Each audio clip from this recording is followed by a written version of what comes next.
Welcome to Car Shopping Mistakes. I'm your host, Deshone the Auto Advisor. If you are car shopping now, or you will be in the next 3 to 6 months, type me in the comments. Let us know where you're at so that we can make sure that you have the advice you need to make the best car deal you've ever made and not be spending more than 30 minutes in car dealerships. The name of the game with great deals is to not be spending time in dealerships. The more time you're spending in dealerships, the worse deal you're getting. The worst deal you're getting. Valencia, good to see you. Valencia World says she's shopping. If you're shopping now or you will be in the next 3 to 6 months, type me in the comments and let me know. Now, for those of you who are not shopping right now, you still may hang around for the next hour, learn something, because you're going to see a lot of people ask questions that you will ask or you would have when you go start shopping. So what typically happens if you hang out here enough, somebody's going to ask the same question that you would have asked, and you can get your answers that way. So welcome to Truth. Good to see you. Let me hop on over to Instagram and actually pop in over there. And I'll give you guys time to start typing your questions. No questions off limit. I try to do just rapid fire Q&A. So you have questions about leasing, about loans, about, getting the best deal, new cars, pre-owned cars. If you just want to tell me your situation, kind of what your goal is, we can go from there. And that's typically how we run it here. So let's see.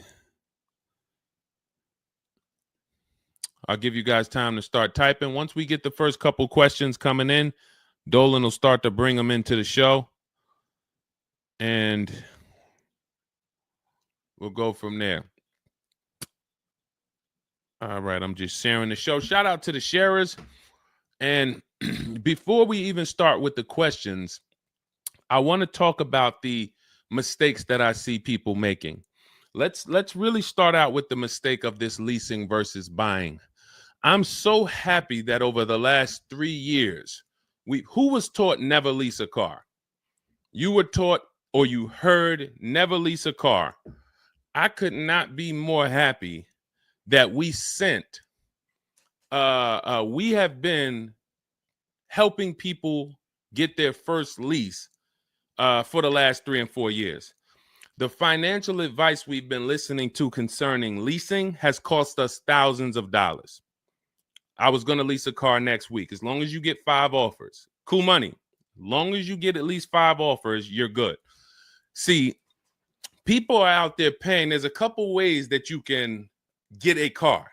You can buy it new, you can buy it pre-owned, or you can lease it new. When you lease a car, you're leasing it brand new. So if you look at the financial parameters, you ask yourself, if I buy a new car, how much will it cost me? Now, I want you to use this rule. Every $5,000 is about how much per month. This is not for the new people. If you're new here, type the number 1. Let me know you're new. You've never been on the show. I don't expect you to have the answer to this question. But if you've heard this before, then every $5,000 is about how much on a car payment. You may have seen this in my video. You might have seen this on a show. This is a principle we teach. I want you to lock this into your head forever. Let's see if anybody knows. Or we got a bunch of new people. Michelle's new. I see you. Cool Money's new. DJ Furious. Okay, I see you. Sandra Bonds on Facebook. You're new. Okay, a lot of new people checking in. We're live on YouTube, Facebook, Instagram, and TikTok. So if none of you know, I want you to remember this. Every $5,000 is about $100 per month. Good to see you, Digby, on TikTok. Every $5,000 is about $100 per month. So how do we turn that into a real budget? You look at a car, $30,000 divided by 5,000. You're going to see that's about 600. Well, that is 600.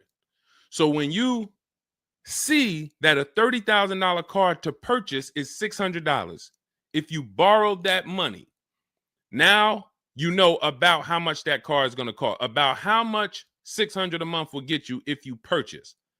Now, if you lease, $600 a month, depending on the lease deal, could get you a $50,000 car. So we're driving. So if your budget is $600 per month, then you have a couple ways that you can get a car. You can go find a $30,000 new car, no money down. You're at about $600 on a 5-year loan. You can go find a $30,000 used car. You're about $600 on a 5-year loan. Now, for $30,000 used car, maybe it was like $45 when it was new. You get it for $30. Or you can get a $50,000, depending on the lease deal, brand new car that you lease. So let's drive this home. You have people pulling up in cars. They're all paying $600 a month. One of them is driving a brand new $30,000 car. They didn't put any money down. Another one is driving a $30,000 used car. They didn't put any money down. $30,000 car. Another one is driving a $50,000 brand new car. They didn't put any money down. Who's getting the most value? In the short term, it's the person driving the $50,000 new car. It's nothing you can say about that. It's no like, well, it depends. Nope. $50,000 brand new car, $30,000 brand new car, $30,000 used car. The person driving the $50,000 car at $600 a month is getting the most value, hands down. Now, in the long run, where do the people who buy win? That's where we talk about the 8-year rule. That's why if you're buying your cars and you're keeping it 8 years, you should be purchasing, not leasing. 8 years is when you win. So that's where I wanted to start at. Let's start, like, tear down this bad information you've heard and you've believed about leasing. And I see people asking, we got a lot of questions coming in. I see you, Jaguar Music, on Instagram. I see you, Cool Money. I see you, we got quite, I see, hold on. From what I can see, we got like 4 or 5 questions waiting. So Dolan, you could bring in the first one. Type your questions in, anything you want to ask. If you want to ask about leasing, I saw someone asked about bad credit. What about if I have bad credit? What about mileage with leasing? Just start typing those questions. We'll bring them all into the show and we'll get to them one by one. Is that true for someone that went into bankruptcy? Okay, so if you came out of bankruptcy, your goal should be to rebuild your credit as quick as possible. Right now, your credit's blank. You come out of bankruptcy, your credit's blank.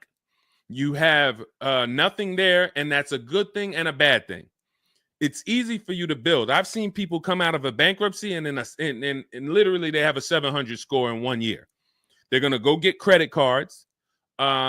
Just like if you're 18. If you're 18, you go get credit cards, you don't use them. Pay $15 gas, or you don't have a car yet. You pay $15, $20 a month for something, pay it off. You're going to have a 700 credit score. The more you don't use your credit, the more credit they give you. So when they see that you have the credit, $500 credit card, $1,000 credit card, you're not using it, credit score is high because your utilization is low. So that's what you should be doing. You cannot come out of a bankruptcy, just wipe your credit, and then go into the dealership and be like, okay, now I can get a car. You have no credit history. So the first goal should be, let me rebuild my credit as quick as possible. And you can do this quick. You can do this quick. Follow Shonda Martin. Some of you know Shonda Martin. She's on pretty much every platform we're on right now. And she's road to 750 plus. Now you got to let me know. Can you wait and build your credit for 3 to 6 months? Can you start to get some type of credit history? Or are you in need of a car right now? In which case you have to get a car with bad credit or no credit. Because if you don't have anything on your history, that's technically no credit, which is bad credit. So, okay, you need something ASAP. Okay, so what you should be doing, and again, if you don't have good credit right now, you should be buying the smallest car you can with the lowest payment. I got into the car business 2006. I was 22. I've been in and around the car business since then. So what is that? Almost 20 years now? The mistakes come from 2 things. You don't know what to do. A lot of the stuff I'm going to say, oh, I didn't know I could sell a lease, Deshone. Oh, I didn't even know I could sell a car if I don't have the title. It's not paid off yet. I thought I had to pay it off to sell it. Deshone, I didn't know every dealer, every, Toyota dealer has a different price. I thought they were all the same price, like the Apple store. All of that is you didn't know. Oh, I didn't know about leasing. I thought it was this. I thought it was that. I had misconceptions. All of this stuff has cost you thousands of dollars. That's you not knowing. The other problem is you know and you don't do, because now I'm going to make sure you know. So once you know, it's your obligation, or it's up to you if you're going to do. So if I have bad credit, I'm looking to rebuild my credit. I need a car right now. First thing I'm doing is asking myself, in my book, Cars from Home, first step is how many years you're going to keep the car. Because we need to determine, are you going to lease or you're going to buy? Are you going to lease or you're going to buy? You don't determine that based on how many miles you drive or, it's the 8-year rule. Are you going to keep the next car 8 years? Who keeps their cars more than 8 years? Type K. Because you're buying what we call keepers. If you're a keeper, Deshone, every car I buy, I'm keeping this thing 8, 10 years, 12 years. When the transmission goes out, I go and get another transmission. I see we got keepers. Shout out to the keepers. Michelle, we got Chantal. Who are the keepers? Sandra Bonds on Facebook. I see you. Where are the keepers at? K Mathis on Instagram. Keepers. These, you should not be thinking about leasing. Who's the keepers? See, we like to make this clear. Lon, I see you. Kara, keeper. All right. You need to be very clear, because people be like, Deshone, you talk about leasing a lot. Should everybody be leasing? No. Everyone who's not keeping their cars 8 years should be leasing. And if you don't have the credit to lease, your goal should be get the credit to lease. But so the first question I'm asking you, if I have bad credit, is how many years am I going to keep this car? Now, to those of you because if you don't have bad credit, or if you don't have marginal credit, somebody is going to have it. There's a lot of people getting hit in this economy, and they're going to have credit challenges and need a car. Why is this important? Because let's just say I don't have good credit, but I'm a keeper. That means I'm not thinking about leasing. I'm looking to get a car that I can keep for 8 to 10 years or more, and I don't really have good credit right now. No problem, because the goal is find the best car for the best price, and then I'm going to get a loan, and I'm going to pay more for that loan because my credit is bad. I still need to get a great price on the car. We got to talk about that. Separating the price of the car from the loan. Some of you are savvy and you understand this, and some of you just mix these things together.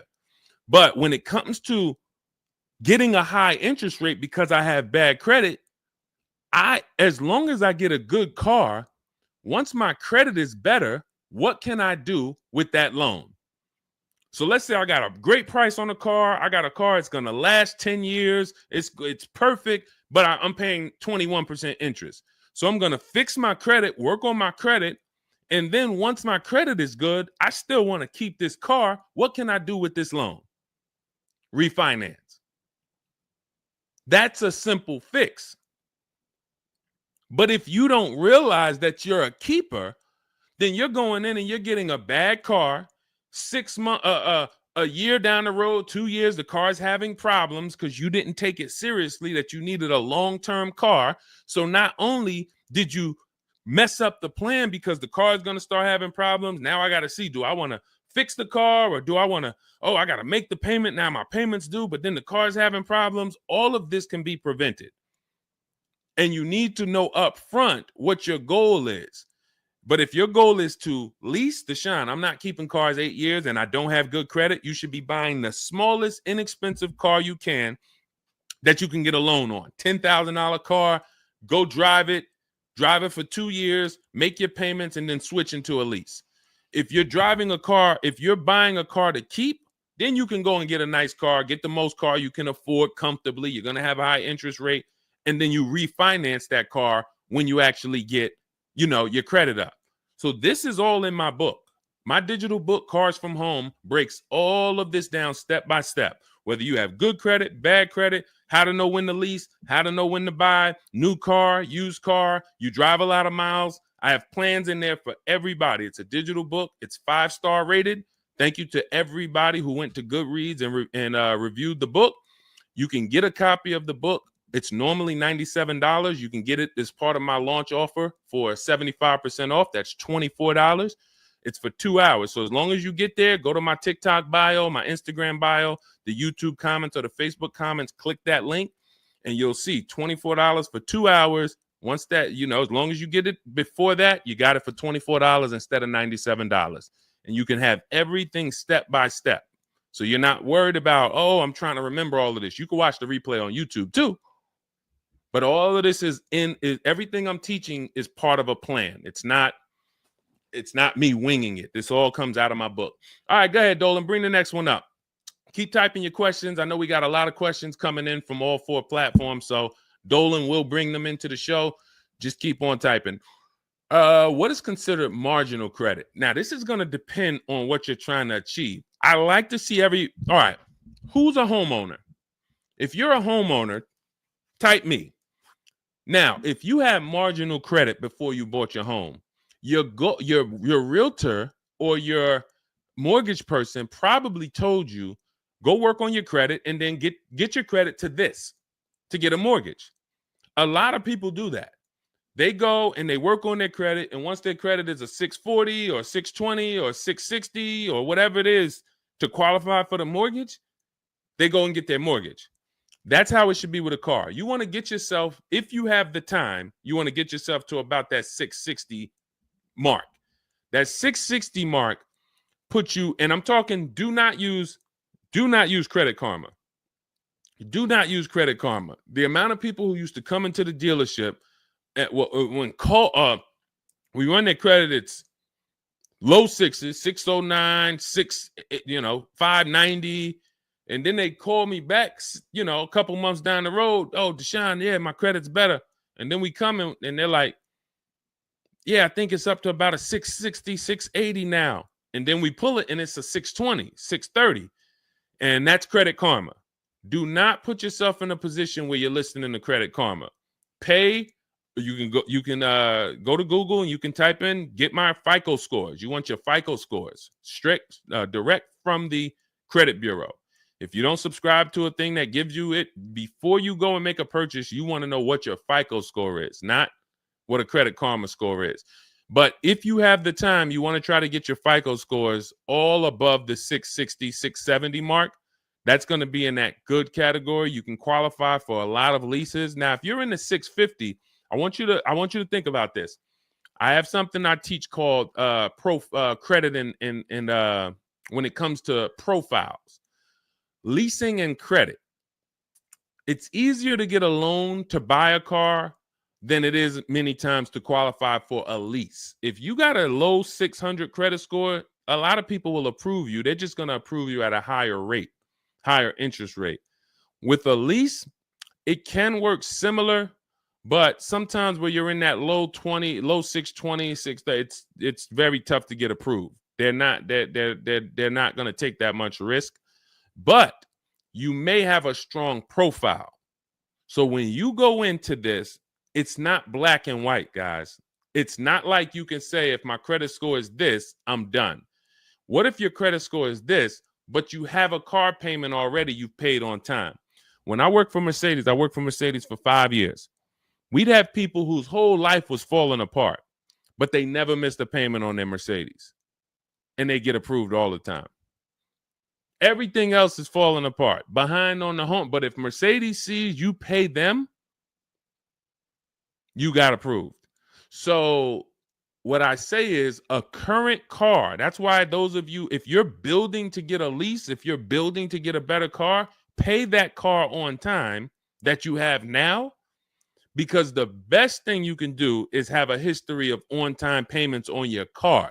That means a lot to a bank versus missing the car or putting the payments on the back because you thought that somebody told you could do that and it wouldn't affect your credit. A lot of people learn the hard way. Oh, I thought when I put the payment on the back, it didn't show as late. It does. So we again, I'm here to tell you everything from the inside. I've been helping people for years. We have people all around the country. You know, we'll bring a lot of them into the show. Marguerite, Brian, you know, a lot of the people who write in, Sheree. But we have this. I'm telling you from the inside, not from your perspective. I'm not like the public, and it's like, oh, this guy this guy must have really learned about buying cars because he's teaching. No, I'm from the dealerships. And, you know, if I wasn't doing what I was doing for 10 plus years, that was my job in dealerships, working with people, looking at banks, looking at credit reports, sitting there, seeing people turn down, seeing negative equity. So that's where my solutions for you come from inside. And so I would tell you, try to get to that mid sixes mark. And you'll put yourself out of a manipulation zone. You can qualify for a lot more things. All right, I see you, Michelle. I see you. Kim Randall, good to see you. The Savage Mama checking in. Abdul checking in. Good to see you. Go ahead, Dolan. You can bring up the next one. All right. Shout out to Dad. Y'all running the likes up on TikTok. Thank you so much. Thank you to everybody who's double tapping the screen. We appreciate you. Can you talk about putting money down or not when purchasing a car? So important. Listen, this is a good one. This is a good one. I don't know who asked this question, but this is a good one. Can you talk about putting money down or not when purchasing a car? So here's how you want to make sure your down payment never gets taken if you are purchasing a car. You must separate your monthly payments from the price of the car. You make the mistake sometimes of going in and saying, what's the payments on that car? Who's ever said that? Hit the like button, type me. You ever said, hey, what's the payments like on that car right there? The reason why we don't do that is because you're actually mixing two transactions when you do that. Thank you for being honest. Shout out to the people who are being honest. You're mixing two transactions. You're looking at the price of the car and you're looking at the loan details, which equate to your monthly payment. See, if you pay cash for cars, then you understand you don't care about the payments. You go in, you're trying to find out the out the door price. What is my out the door price from the car for this car? If you're doing it our way, you're doing this from home. Bunch of dealers submitting offers to you. They're out the door offers for this car to your email, bidding war. We'll talk more about that in a little bit. That's the cars from home way. But once you get the out the door price, you then say, all right, that car that I want, $32,000, including all my tax, all my fees, $32,000. I pull up my auto loan calculator. How much is $32,000 on a car payment?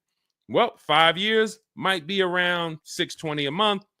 6 years might be around $550 a month. Okay. Do I want my payment to be that high?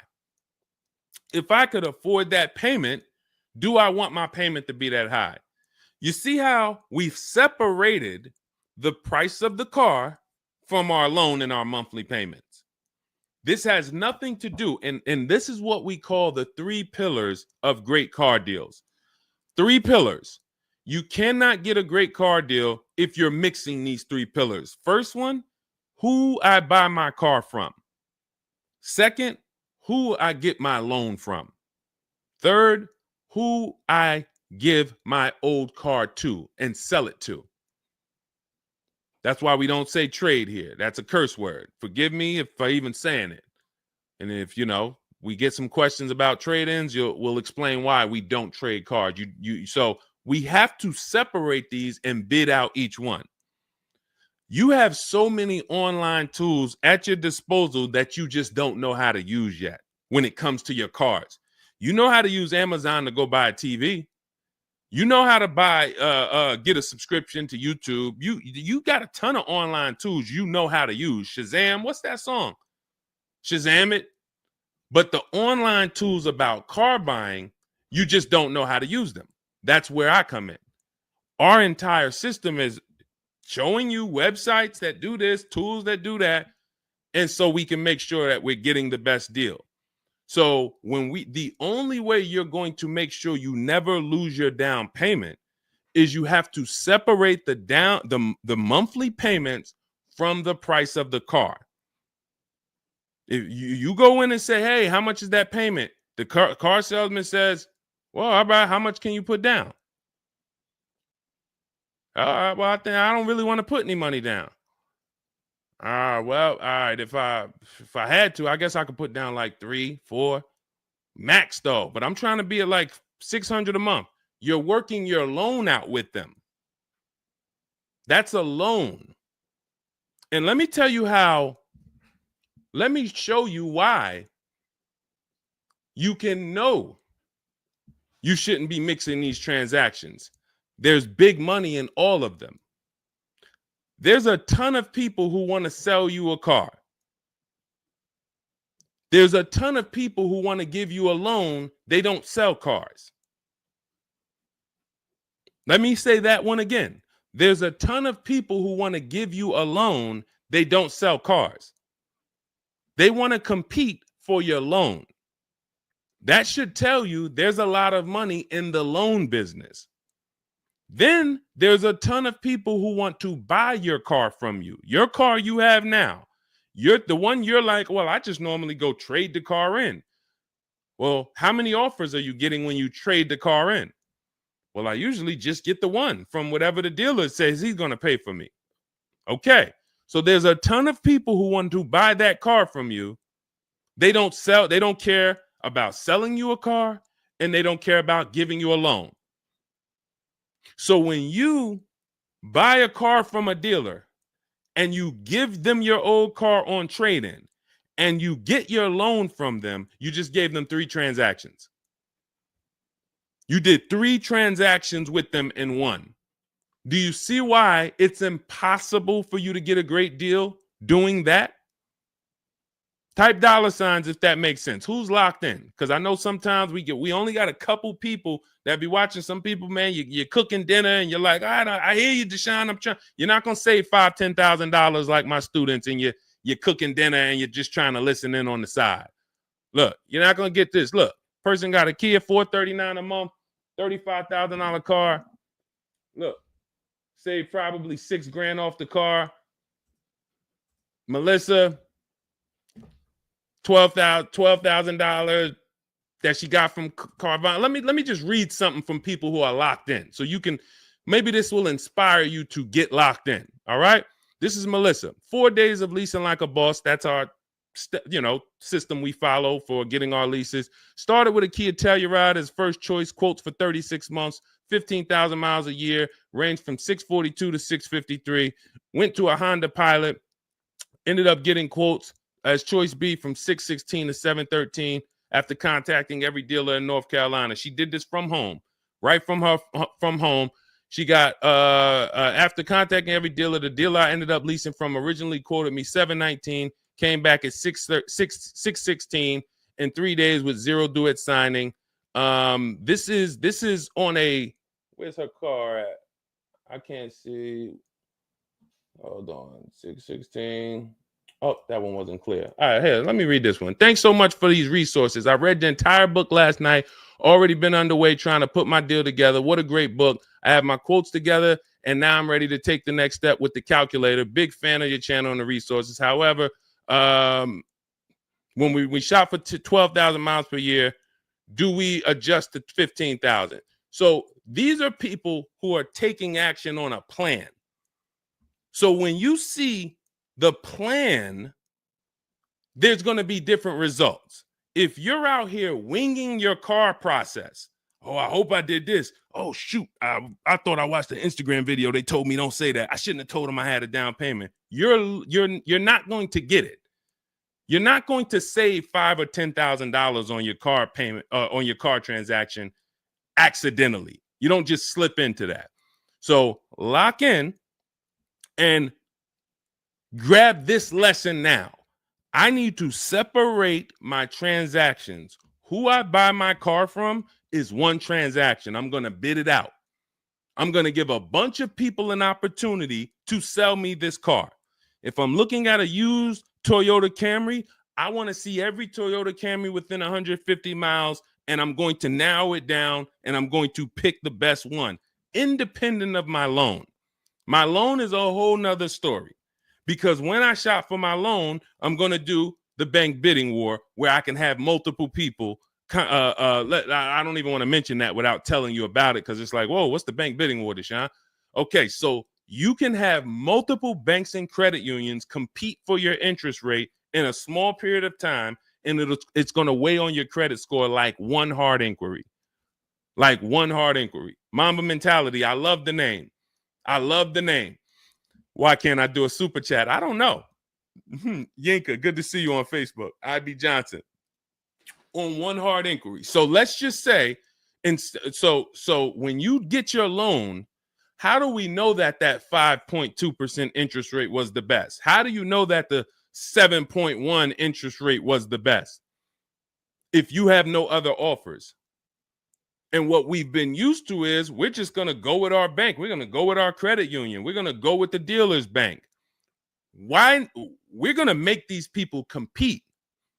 And when you do this, when you do it this way, you can have people compete in a short period of time and get multiple offers on your loan without it affecting your credit score. But it has to be done in a small window of time.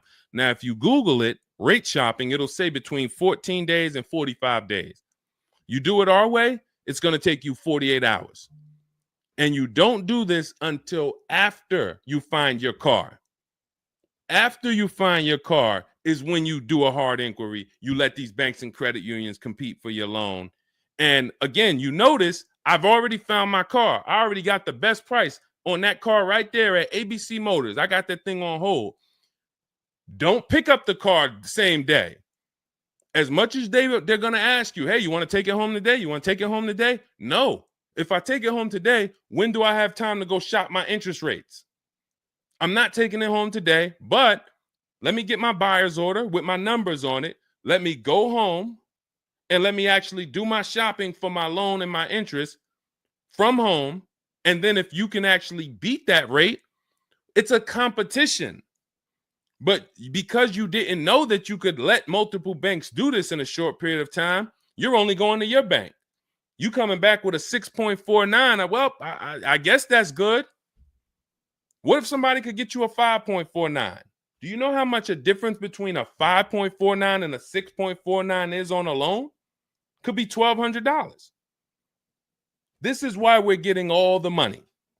So again, all of this is in my book, digital book, Cars from Home. You don't have to wait for it to come in the mail. You can have it by the end of the show. It's in my TikTok bio, Instagram bio, Facebook comments, and YouTube comments. Normally $97, but you can get it as part of our welcome offer for $24. As long as you get there before the 2 hours is up, you get it for 75% off. It'll have everything in there. That is the bank bidding war. If you're not, again, before we go to the next question, if you're leaving the dealership wondering, if I was to walk up to, yo, Deshone, what's going on, man? Hey, I just got this car, man. What do you think? Okay. Did you get a good deal on it? Yeah, man, I definitely got a good deal. How do you know? If you're not saying to me, yo, man, you know how many offers I saw? Man, I got about 6 offers on this car from different dealers. This was the best one. Okay, you did good. What about your loan? No, man, listen, my bank competed, credit union competed. The dealership told me none of their banks could beat what my bank gave me. Congratulations, man, you got a great deal. But if you don't have that same confidence, you did not get a great deal.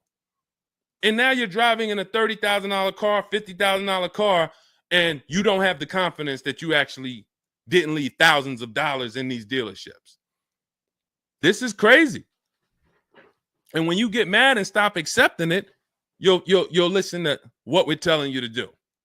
If you think you deserve that abuse, then you're going to keep doing the same thing. That's why you got to unlearn. Okay? So separate your transactions. Who I buy my car from, I'm getting multiple offers for. Who I get my loan from, I'm getting multiple offers. Who I sell my old car to, I'm getting multiple offers. And with the internet, I can do all of this right from my house, right here. All right. That's the Cars from Home way. Let's go, Dolan. All right. Keep typing your questions. I see you, Mamba Mentality. I see Mamba Mentality got a lot of questions. Samante Love, good to see you. Jay Bass, good to see you. Yep, Jay Bass. Separate transactions. Exactly.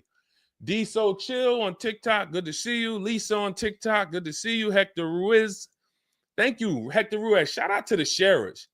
Shout out to the sharers. I always got to take time to shout out the sharers. We can't do this without you. All right, how can I schedule a consultation with you? Also, does it make sense to lease a pre-owned vehicle? So let me answer the bigger part of the question first. Most leases are going to be brand new. There's only been a few manufacturers that have tried to do a pre-owned lease program. Lexus tried it.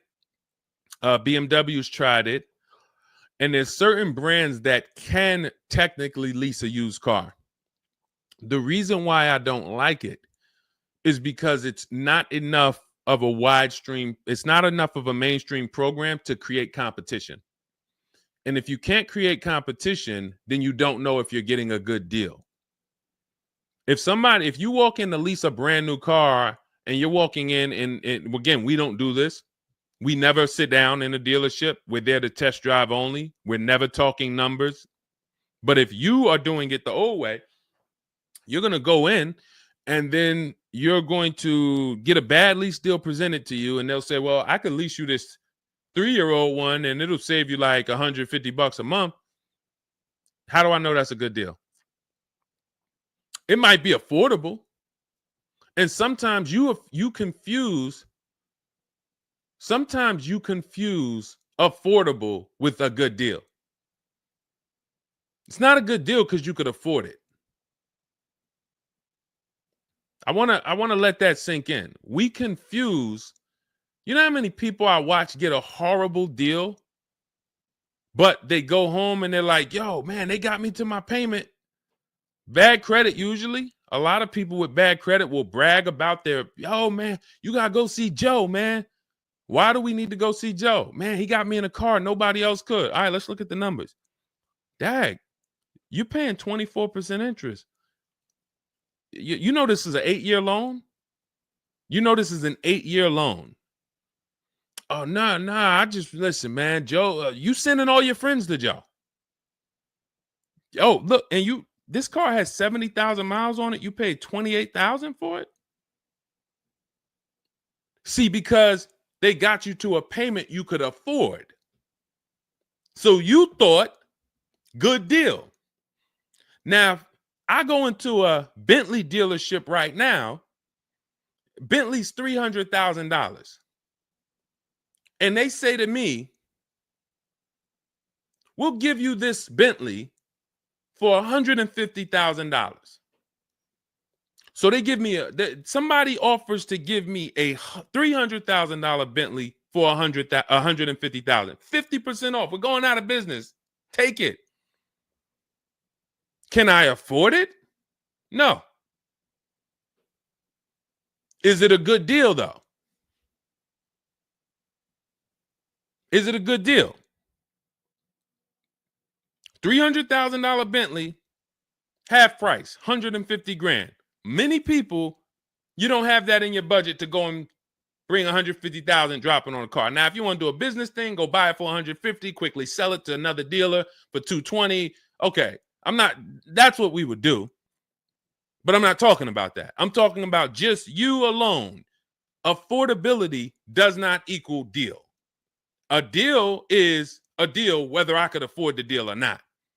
And the only way we know a deal is to actually get multiple offers. There's no other way. So I'm going to continue to say it. There is no other way. I've been in the car business since 2006. There is no other way for you to know you got a deal without comparison shopping. Same way if you walked into a grocery store and there was only one, you walk into the Dorito factory. There's only Doritos everywhere. No other competition. They sell them for $7 a bag. There's no competition. So everybody who's in the Dorito factory is paying $7. But when they go in the supermarket, Doritos competing against Lay's, competing against Wise. Oh, you can't be $7, Dorito. You might have to be $4 this week. You might have to be on sale this week for $2.99. Competition. It's everything else. So a lot of what I'm saying to you will click when you realize that you've been programmed to buy cars in a way that you don't buy anything else up. You don't buy anything else that way. Everything else you buy in your life is competition. People competing. Everything else only with cars, we look at one offer. So that's why when you come home, start to look at the whole market, you're going to love this. You're going to be like, man, I don't know how I didn't start doing this before. What I'm teaching is not, the whole Cars from Home system is not rocket science. We just use the internet to create competition. That's how we get crazy deals. That's how you see Alex graduated, was able to get a new lease for my partner, sold his old car to Carvana, bid that out. Notice he didn't trade it. He didn't say I traded in my car. I sold my old lease to Carvana, old 3,500. He got 14. That was his highest bid. Went test driving, got a 2025 Hyundai Tucson, got a 1.3% lease deal, no money down, $42,500 car, $580 a month, and that's a 1.3% lease. Now, $42,500, guys, would normally be, with no money down, about $800 a month. Maybe about $825 for 5 years. He's paying $580. So when we talk about leasing keeps thousands of dollars per year in your pocket versus purchasing. Thousands of dollars, not hundreds of dollars per month, but thousands of dollars per year. So so to answer your last question, I don't do consultations. We have 3 ways we help the public: through my book, through our Shop with Deshone program. A lot of these people that you're seeing me share, they've either got my book or they're in our Shop with Deshone program. Just Ralph, Jen, Stormy. Just wanted to let you know that your package worked. $48,000 MSRP, no money down. She's paying $622 a month. That's normally a $900 payment. Marie, some of you know Marie from some of our other shows. We talked about her. Just wanted to reach out. Thank you. She used the book, saved over $13,000 off of her Mercedes, got her payment to be hundreds lower per month, maintenance included. Just wanted to say thank you. She got a 2025 GLC Coupe. Some people have this same car. You're looking at this car. You're like, hold on, Deshone, I got that same car. Did you get $13,000 off? Did you get $13,000 off? This is when we got to say to ourselves, whoa, what's happening that Marie got $13,000 off? I thought I did okay. I got $4,000 off. You see how dangerous it is when you don't get multiple offers? You thought, man, I negotiated, man. I was in that dealer for about 5 hours, man, to get that $4,000 off. Marie never went into a dealership and she got $13,000 off. So you just made a $9,000 mistake.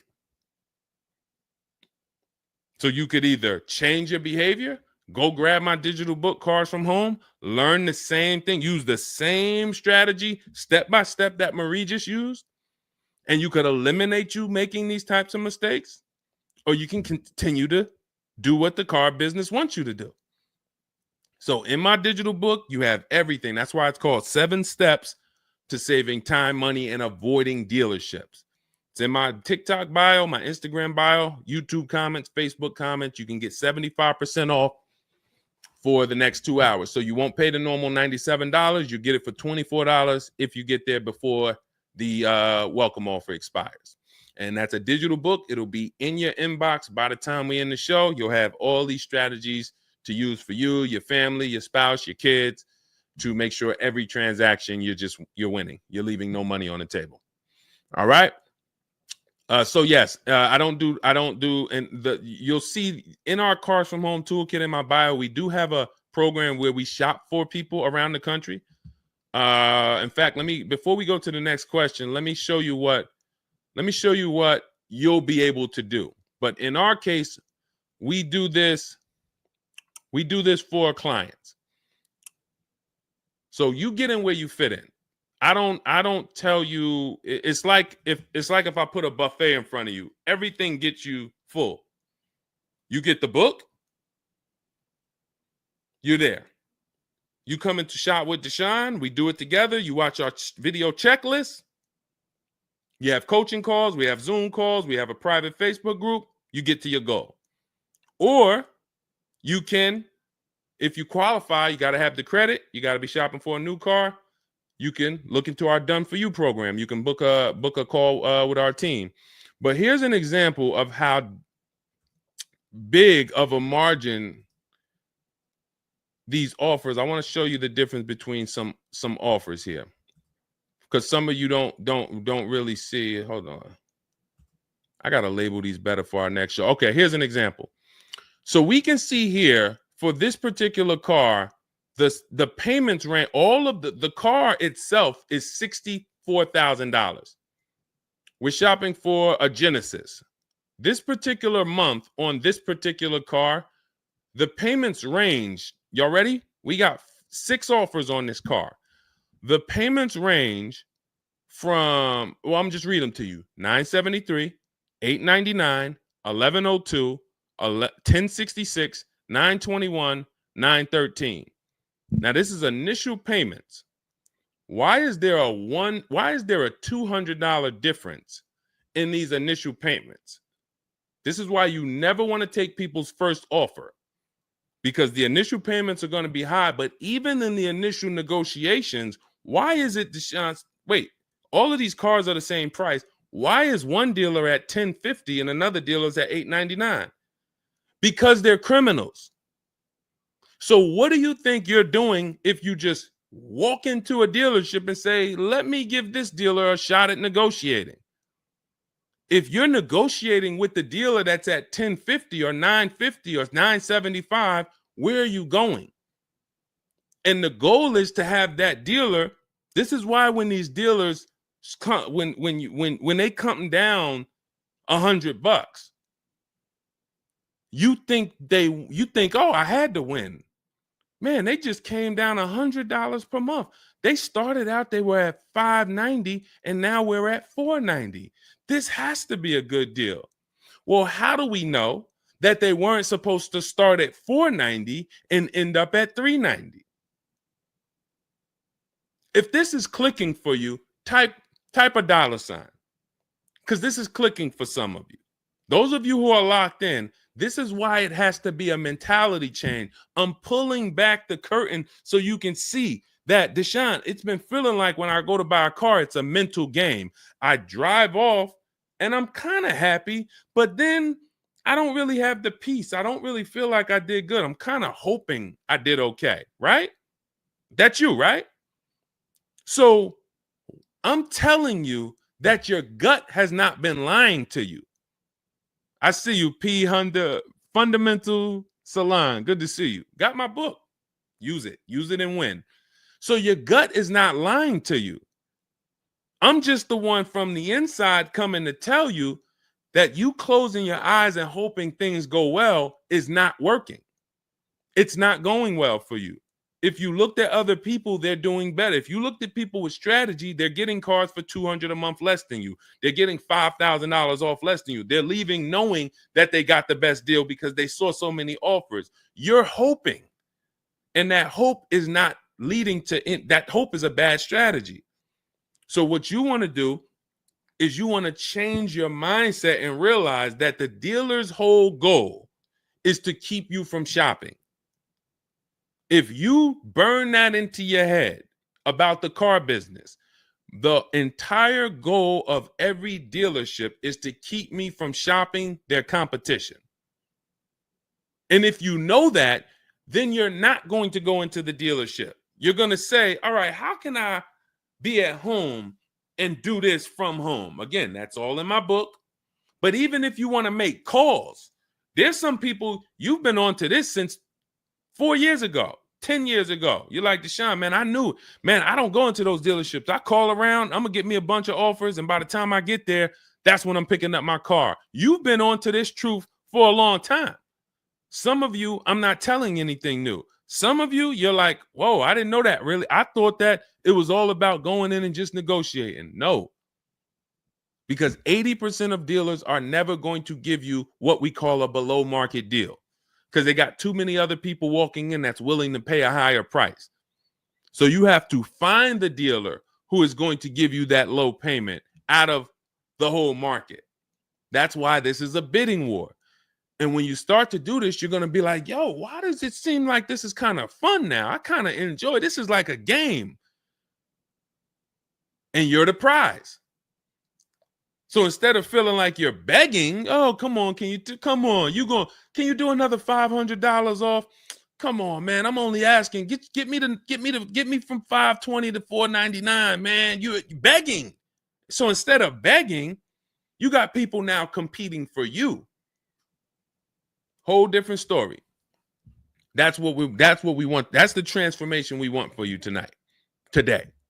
All right, let's go. Dolan, next question.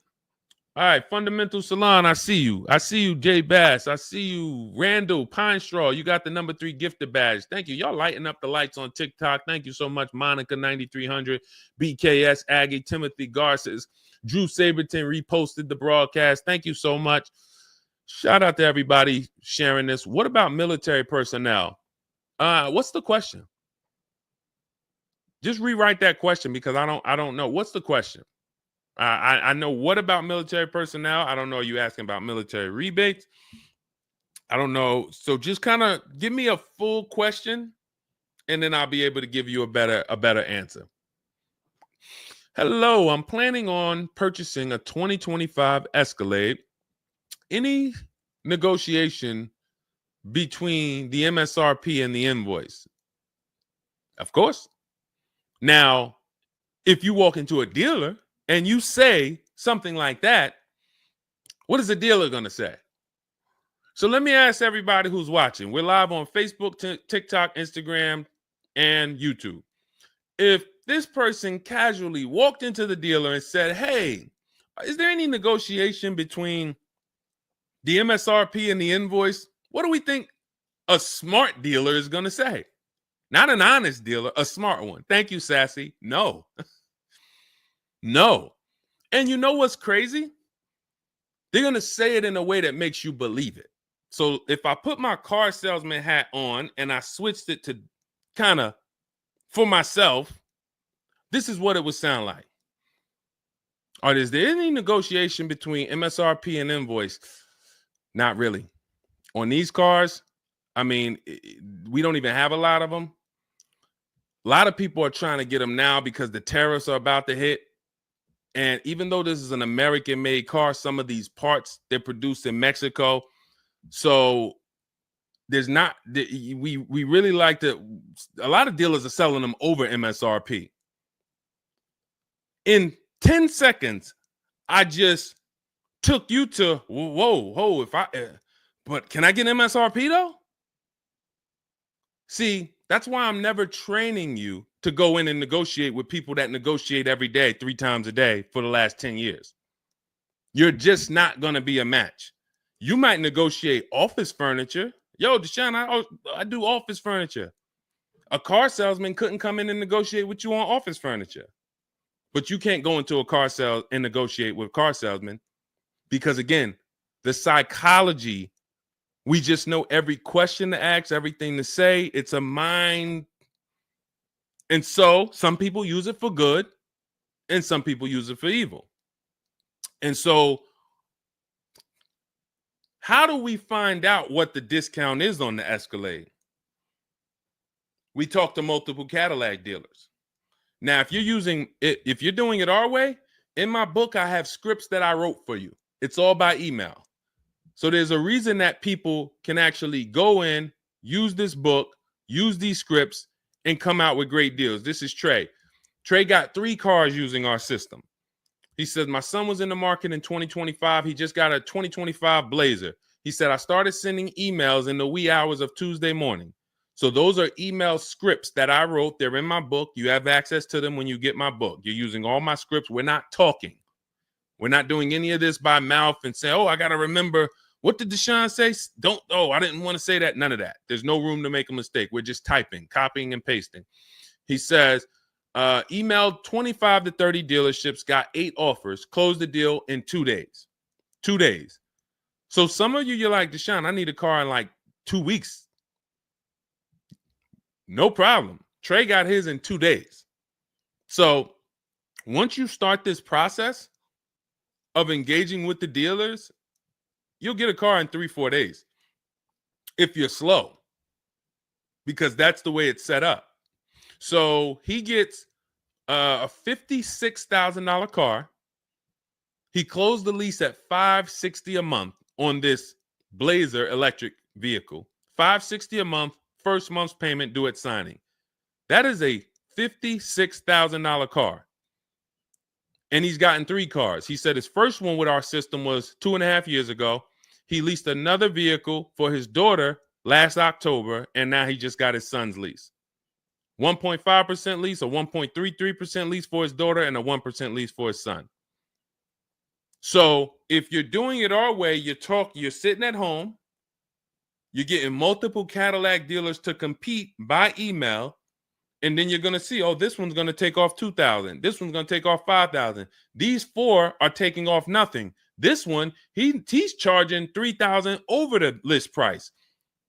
Oh, here's the winner. They're taking off $5,000. That's the best offer. Now, sometimes you get a deal like Sean, and we never know when the bottom is. And let's take this Genesis. Perfect example.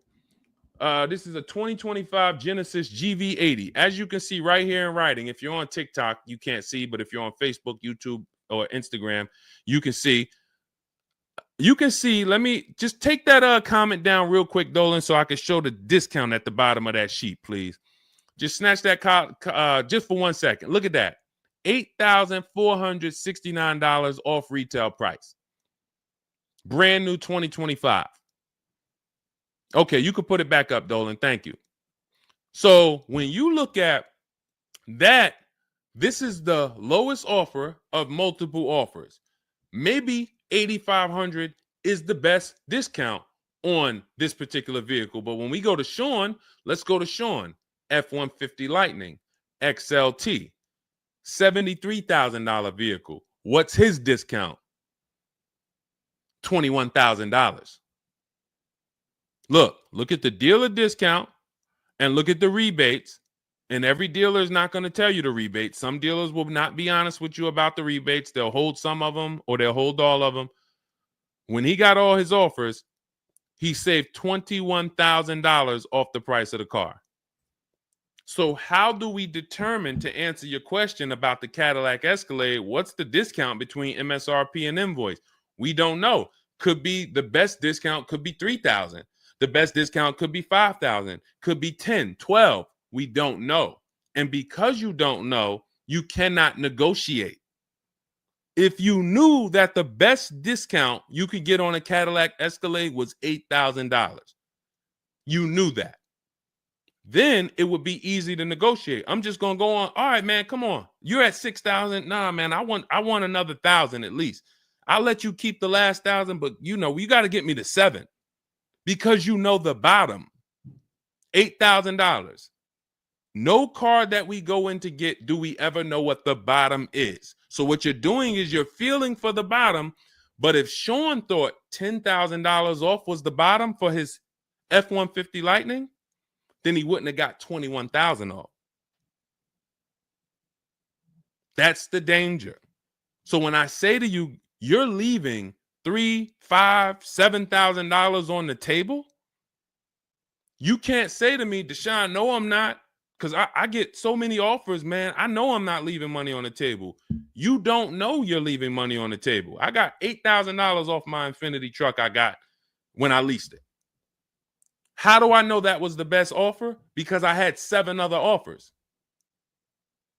I had 7 other offers of Infiniti dealers that I went back and forth with by email. This one giving me $3,000 off. This one $4,000. This one $6,000. This one $6,000. This one we'll do $8,000 off. You got it. You won. Took me 60 minutes. This is where I want you to get new cars, used cars. You're making your deals from home. You're the prize. You're going into the dealership to pick up your car, man. They like, man, you sell cars? How'd you was like quick, man, that you kind of knew this was quick. Car salesmen going to love you because you didn't waste their time. You didn't tie up 8 hours of their time. They're making deals with you in 20 minutes, 30 minutes. It's great for everybody, but it's mainly great for you. That's what we want. Okay, all of this is in my digital book, Cars from Home, 7 Steps to Saving Time, Money, and Avoiding Dealerships. It's not a mail book. It's a book. You can have it in your inbox in the next 5 minutes. Normally $97, but it's part of our welcome offer. You can go to my TikTok bio, Instagram bio, click those links. You can go to the Facebook comments or the YouTube comments. Dolan has a link for you guys. You get 75% off. That's $24, but it's only for 2 hours. Now, if you visited earlier, some of you, I did a show, my last show, you might have visited the link and you missed the countdown. You'll see it's gone. So you want to make sure when you actually go there, even if you come back in a couple minutes, don't let that timer hit 0. Book's still worth $97. You saw Marie, she saved $13,000. So I think if Marie, if she was on the show, she would say, look, even if you missed the $24, get that book. Save me $13,000 off my price. All right. Corey Duncan, I'm just catching your comment on TikTok. Look, it works, y'all. I promise. Leased a car back in April after using his book. Got the best deal. You see what I'm saying? Like, and this is all over. It's too many people for me to pay. When I tell y'all, like, it's too many people. I pride myself on not can Deshone get great deals. Obviously, you guys know if I could sit on here and answer your questions for an hour and a half, clearly I've been in the car business since 2006. Clearly, Deshone can get great deals. But can other people? That's why I'm showing you other people. That's why I'm showing you Benita. That's why I'm showing you Kimberly got 20 grand off her Maserati when she got it. Zafrina got 2 cars. She got a car last year, got her Jeep Grand Cherokee, $66,000 car. She got it for $579 a month. And then she just got another car that she posted 2026. Not even a 2025. 2026s. It ain't even out yet. She got a Kia or just came out recently. Kia EV6, $76,000 vehicle. She got it for $742 a month. She leased it. Now let me just do some math for you real quick on how crazy a deal that is that Zafrina got on her second car. The first one's crazy too. They're both crazy. But let me just, here's how we judge a lease. We judge a lease by how much we're paying and how much car we get to drive for that payment. So the reason I created the 1.5% rule is for you to know you're paying too much money for a car you're giving back. The 1.5% rule tells us if we divide the monthly payment into the MSRP with no money down, it creates a percentage. And if that percentage is over 1.5 for 12,000 miles per year, we're paying too much. It's no value there. It's a bad value lease. Let's look at Zafrina's deal that she just got. She's paying $742 a month, and she got a $76,000 car. So let's say, go into our calculator, $742 a month, 36 months. That equals $26,700. That includes taxes, everything. That is how much she's giving them for 3 years to drive this car. $26,700. It's a $76,000 car. You don't have to be a mathematician to know that if you walked into a showroom and you saw a $76,000 car, once taxes and fees and everything were on top, it's over 80 grand. And you could drive that car for 3 years for $26,000 and you give it back to them, we can imagine how much value that is. So that's how we judge a lease. And the more I pay, the more I have to look at, okay, is this a good lease deal? Is it a great lease deal? Is it a steal? Zafrina got a steal. Anything 1% or lower, it's a steal. From 1% to 1.5%, that's a good deal. Well, let's say from 1% to 1.25, great deal, great value. And then from 1.25 to 1.5, good lease deal. So it's good, great, and a steal. Any of those is good. It depends on the vehicle, and it depends on how well you get offers, because different vehicles have different lease programs. But once we get, you don't walk into a dealership and say, hey, get me the 1.25 or get me the one. You don't do that. You got to see what the best offer gets you. But this is where you want to be at. Empowered shopping. Okay. Thanks, Randall. I'm working on my lease deal now from the book. Way to go. Way to go. All right, Dolan, go ahead. Pull up the next one. I'm going to take a sip of water. I see we still got a lot of questions to get to. Let's go.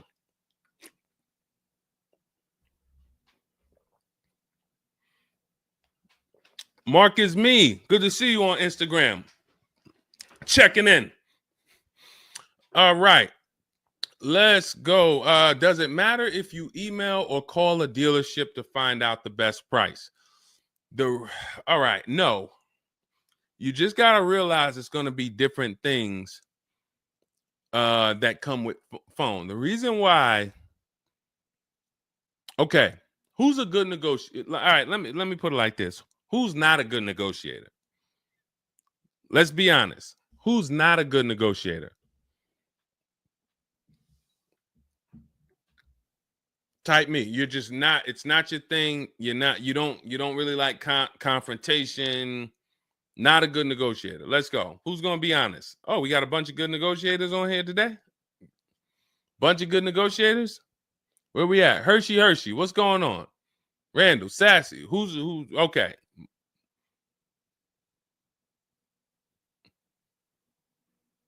Okay. Couple people that want to be honest. Everyone else is a great negotiator. You need that to get on the phone. In order to get on the phone, you need to be a good negotiator. You need to be quick with your words. You need to be, and that's what's going to happen when you're calling to get deals. Now, if you're calling to get deals, you just need to be able to know exactly what information to give and what information not to give. So let's just say you call in and you're trying to get an offer, and somebody says, "Hey, wait, I need your credit." Okay, are you gonna say, "Well, no, actually, the people who I've been working with, they haven't been asking for credit. Just assume tier 1," or are you gonna, fumble through that? And if you so this is what you're going to get. That's why I say if you're calling, you could try asking for sales managers. But the reason why email far exceeds getting the offers by phone. Now, look, getting the offers by phone is way better than walking in. But if you get the offers by phone, you still have to you have to try to lock down who the good dealer is, because you're not going to really have anything in writing. And that could be a problem. That could be a problem, because whenever you're going in and you're thinking this, that's why everything we do is from home. Your credit app is done from home. If I'm talking to somebody on the phone and I feel like I done talked to maybe 8 dealers, I got 5 offers, and one guy, Matt over at, that dealership it feel like he's being honest. He's giving me the offer. He told me this is what your payment's going to be. It includes taxes. It includes everything. Or this is what I'll sell you the car for out the door. Okay, I'm doing the credit app online because I want all of that firmed up before I get there. I have a video we're going to put out soon about a dealer who we just experienced this shopping for a client, where the dealer put something in writing. And then when we did the credit app, or the client did the credit app, changed the offer. So when they changed the offer, that means they didn't want to do that offer to begin with. Oh, no, they didn't change the offer. They said the car was sold.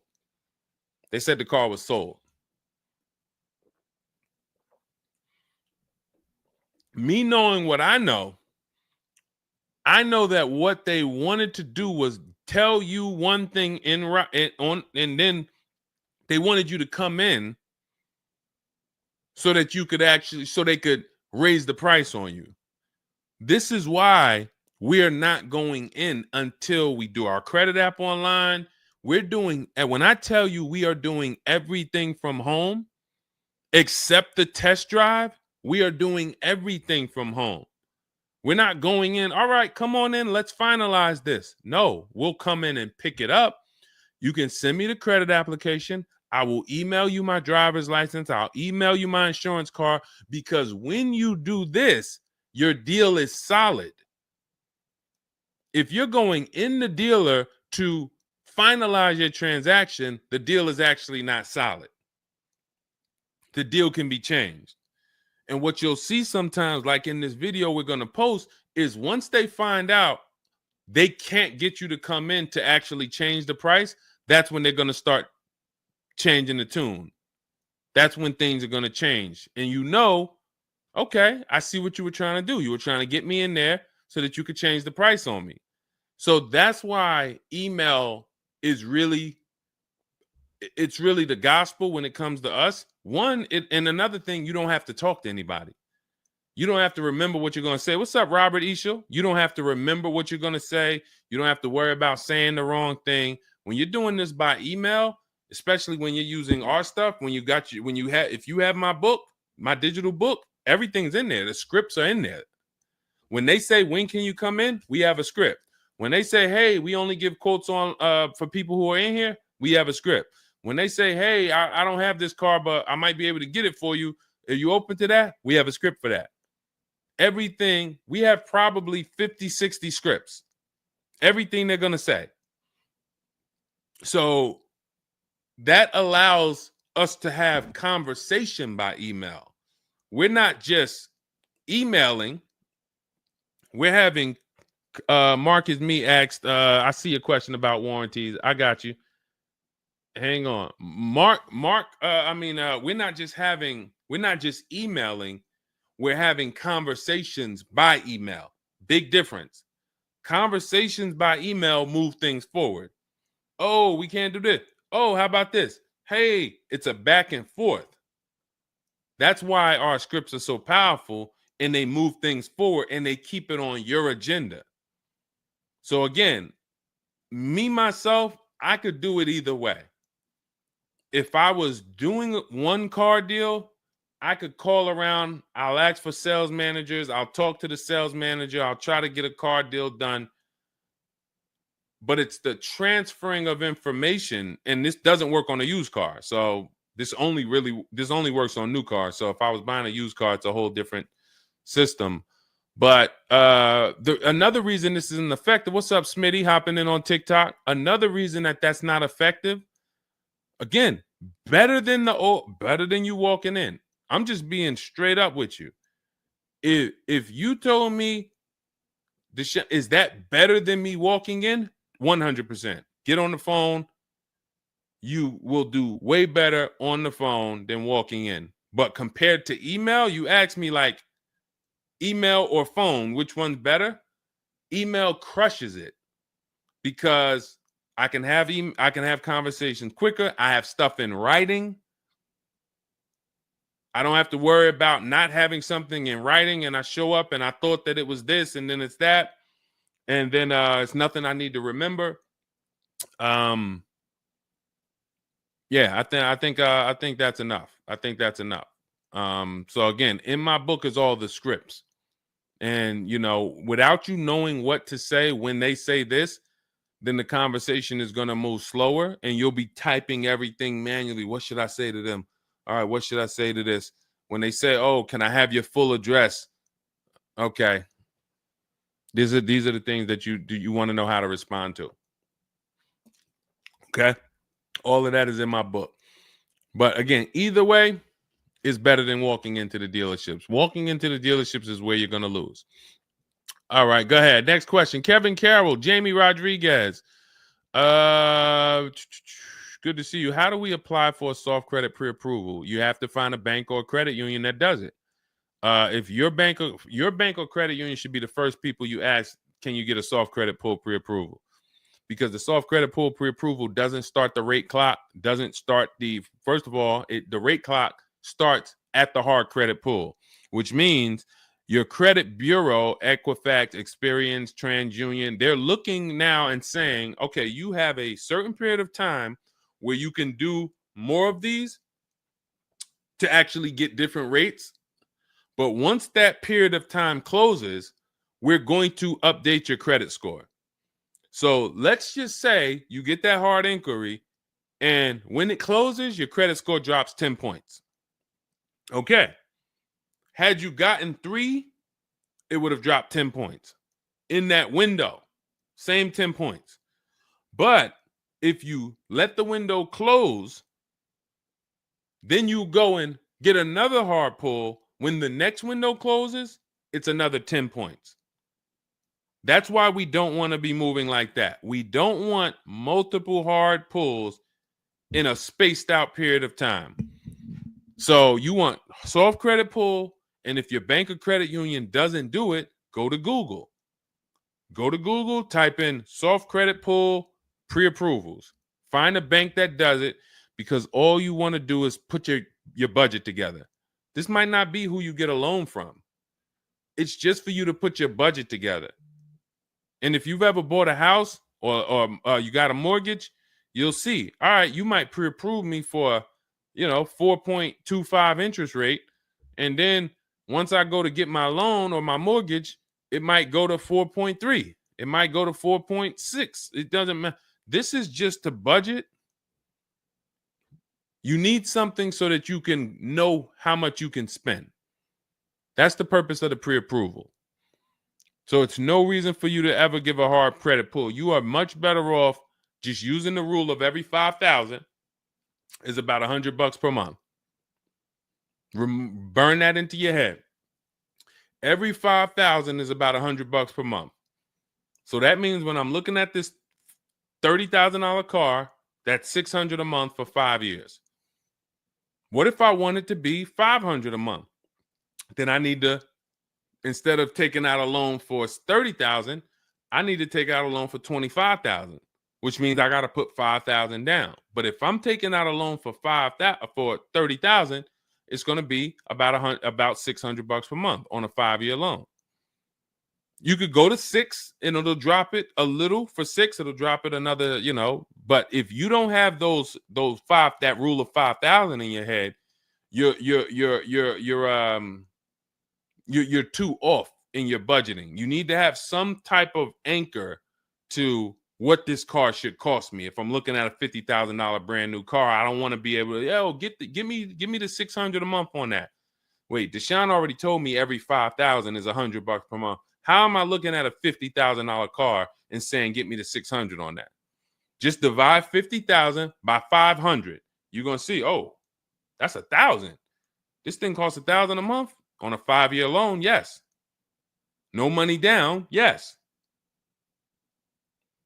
This keeps you from getting in trouble. This keeps you from leaving out the dealership with a 9-year loan. You're at your payment, but your loan is for daggone. It's like if you might not know, there's 50-year mortgages. Who would take a 50-year mortgage? Anybody? Anybody volunteering for a 50-year mortgage? Any takers? I didn't think so. No. Why? If you went into a house, $500,000 house, and they said your payment is this for 30 years, but if you take a 50-year mortgage, it drops to this. Nobody on here would be like, okay, yeah, give me the 50-year mortgage. They're available because we've learned that 30 years is the longest you would take a mortgage. And that needs to be 72 months with cars. That's why I tell you 72 months should be the longest you ever consider for a car loan. And if you go in with these parameters, nobody can take advantage of you. All right. All right, let's go. We'll wrap in a car. We're almost done. I say let's go. I see we got maybe one or two more questions. We'll see. For lease, I can only go through the dealership finance department. We'll bring that one in next. I see you. I see you on TikTok. Anita, I see you. What's going on? Warranty extensions worth it? Oh, you mean extended warranties? Okay. Are extended warranties worth it? Depends on the car.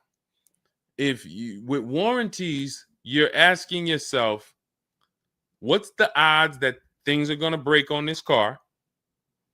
And then how expensive are they to fix? And this is why when we get cars, we do something in step 4 of my book. There's a 5-minute process we do. It's a Google check where we check reliability. Every car you look at, you should be typing into Google 2025 this reliability. If you're buying a used car, you should be typing in 2023 Kia K5 reliability. And then you skim those articles. Thank you, Renee Cunningham. You skim those articles, and then you see, what are the third parties saying about this car? Are they saying the reliability is less than normal or less than average? There's tons of people who were in love with a car, and then they do this 5-minute exercise and they see owners are reporting electrical issues with the car, software problems with the car. Owners are complaining about the infotainment system in the car. So this is this is what we call bad DNA. This is not something that when we buy used cars, you'll see in my book and you'll hear me talk about on the show. We screen down used cars with title history, service records, accident history. That's how we make sure it's a quality used car. Title, service records, accident history. But you could put all those things together, and if you got a car with bad DNA, it has electrical problems, none of that will fix it. So, Deshone, I did that whole search you told me, man. I did everything. I narrowed it down. I got a good car. I got the best price. But, man, the car is giving me problems. You skipped step 4. You didn't do that Google search I told you to do, right? No, I didn't, man. I didn't do it, man. I skipped that. That right there, now you got a great deal on a bad car. So the things I'm telling you to do take 5 minutes. Nothing that I have talked about on this stream takes 2 hours or 1 hour or 45 minutes. Shoot, I have my car in 60 minutes. I do the whole process in 60 minutes. So not one thing I have told you takes more than 15 to 20 minutes at a time. So this is a 5-minute exercise concerning this question somebody asks, are extended warranties worth it? So extended warranties cannot fix a car with bad DNA. You want to skip that. So once you find out, okay, I got a car. For example, there's certain Nissans, when you pull them up, you do you're going to type in the year, the make, the model, longevity. Going back to the keepers. Everybody who answered earlier, they're a keeper. You buy your cars, you keep them more than 8 years, type K for keeper. You don't lease. I don't want you thinking about leasing. But if you're keeping, you need to think about warranties. Just like people who lease don't need to think about warranties for the most part, unless they're a high mileage driver, they're getting a high mileage lease, they're not thinking about warranties. So if you're a keeper, you're thinking about warranty, which means you need to look at longevity. There are certain cars you're going to type in, do this exercise, type in the year, make, model, and the word longevity to Google, and you're going to see this car, owners report transmission problems between 90 and 110,000 miles. There's nothing you can do to change that car's DNA. Nothing.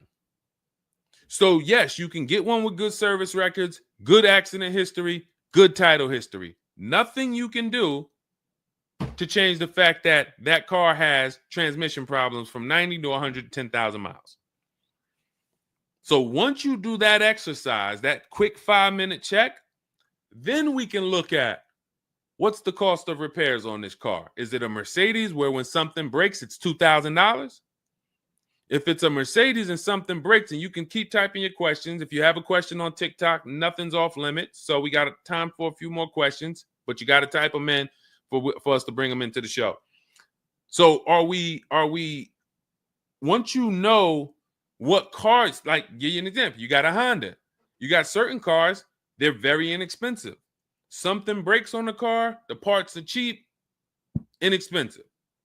These are the cars where you don't need extended warranties as much as you need a car when you look at a car that has high cost of repairs. So what should you be typing in for the car you want? Cost of repairs. If you're looking at a Volvo XC90, Volvo XC90 repair cost. Where does it fall? You're probably going to land on an article that shows you the rankings of cars repair costs.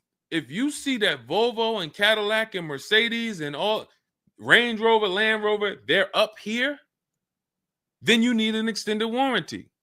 Because when one thing breaks, if you got a $3,500 warranty, it might pay for the whole warranty. One thing.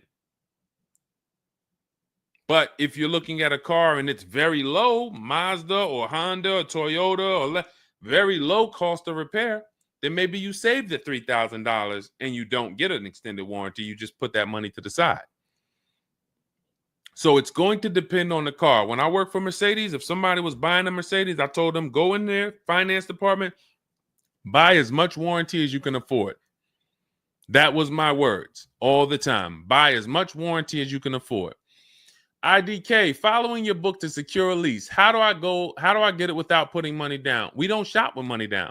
So you haven't gotten to that section yet. I'm glad you have the book, IDK, but there's no scenario when you're using our templates and scripts where we shop for with money down. In step 3 of the book, which is deal-focused budgeting, I explain how down payments come in, and I explain the risk of down payments. But when we're in step 5, which is reaching out to dealers, where we're getting our offers, there's no down payment that ever comes into the conversation. All of our lease offers are with first month's payment due at signing. That's not a down payment because it's just like when you rent an apartment, you pay your rent at the beginning of the month. When you lease your car, you pay the payment at the beginning of the month. And that's it. That's not a down payment. That's your first month's payment. But no, all you do is just follow the book. There's no again, and stay on the steps. Here's what I want to drive home when it comes to this book. And I see we had somebody, Linda March, on Instagram. I see you. Grab Linda March's question, please, on Instagram, Dolan. Do not read this like this is some seminar. There's 2 types of people who use the Cars from Home stuff. All of our stuff is made to be like you having a conversation with me. If you jumped on the phone with me and you said, Deshone, this is what I want. What's my first step? I would give it to you and then you go do it.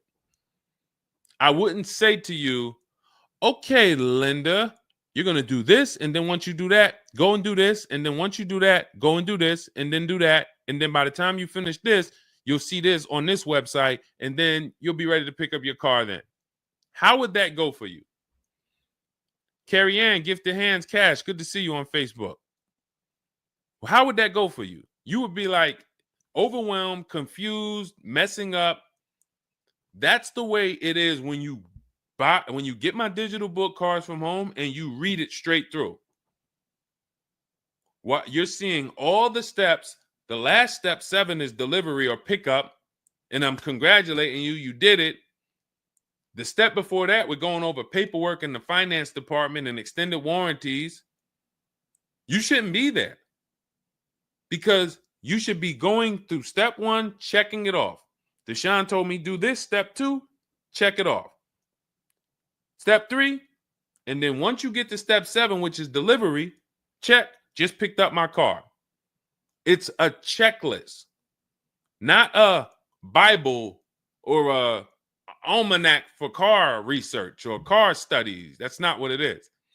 And so I want to let you know that so that you don't come in thinking you're about to learn a lot about cars. In fact, that's how it was when I first started. My first book was called 52 Car Buying Questions Smart People Don't Ask that cost them thousands. 52 car buying questions smart people don't ask that cost them thousands. That book's not for sale anymore, but if you Google it, it's highly rated. People loved it. People said, Deshone, I use this book, man. I learned so much and I got a good deal. Because I still was teaching you how to get to the multiple offers, but it was too much information. That was when I came and I started teaching and I said, I want to teach you everything I know. No, the way my book now is, Cars from Home, 7 Steps to Saving Time, Money, and Avoiding Dealerships, is to get you right from where you're at to your car. 90 minutes, 2 hours from home. Boom, boom. Little small exercises here, 10 minutes here, 5 minutes there. Boom. All right, I'm picking up my car. So that's why we have the success stories that we have, because of the fact that it's a focused step-by-step book. Okay? So you can get your copy in my TikTok bio, my Instagram bio, the YouTube comments, or the Facebook comments. It's 75% off. That's the welcome offer. It's normally $97, but you can get yours for $24 as long as you get to my bio and Instagram, TikTok, or the YouTube comments or the Facebook comments before that 2 hours expires. This is Brian, just got his first ever lease using the book.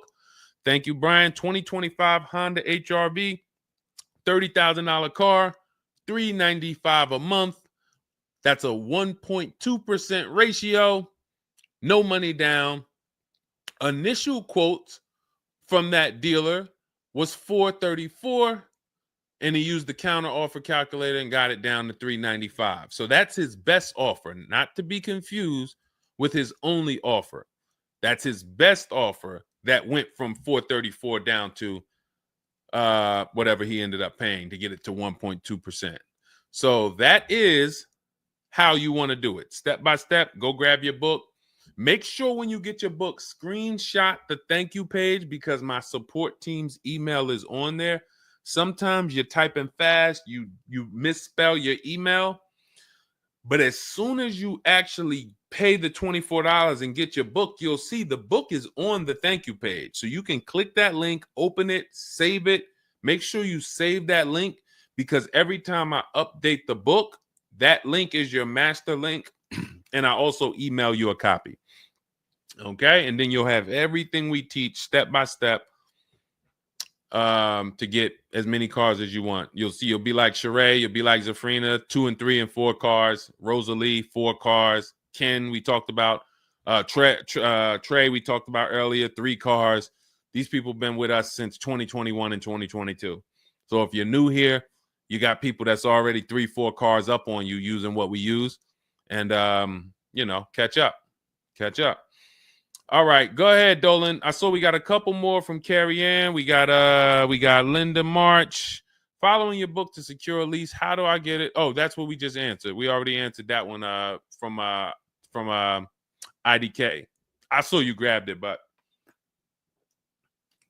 I answered it before you grabbed it. Carrie Ann Gifted Hands. Evening. Okay. Can a dealership... I'm sorry. I'm having trouble reading. I'm going to have tea on these broadcasts, because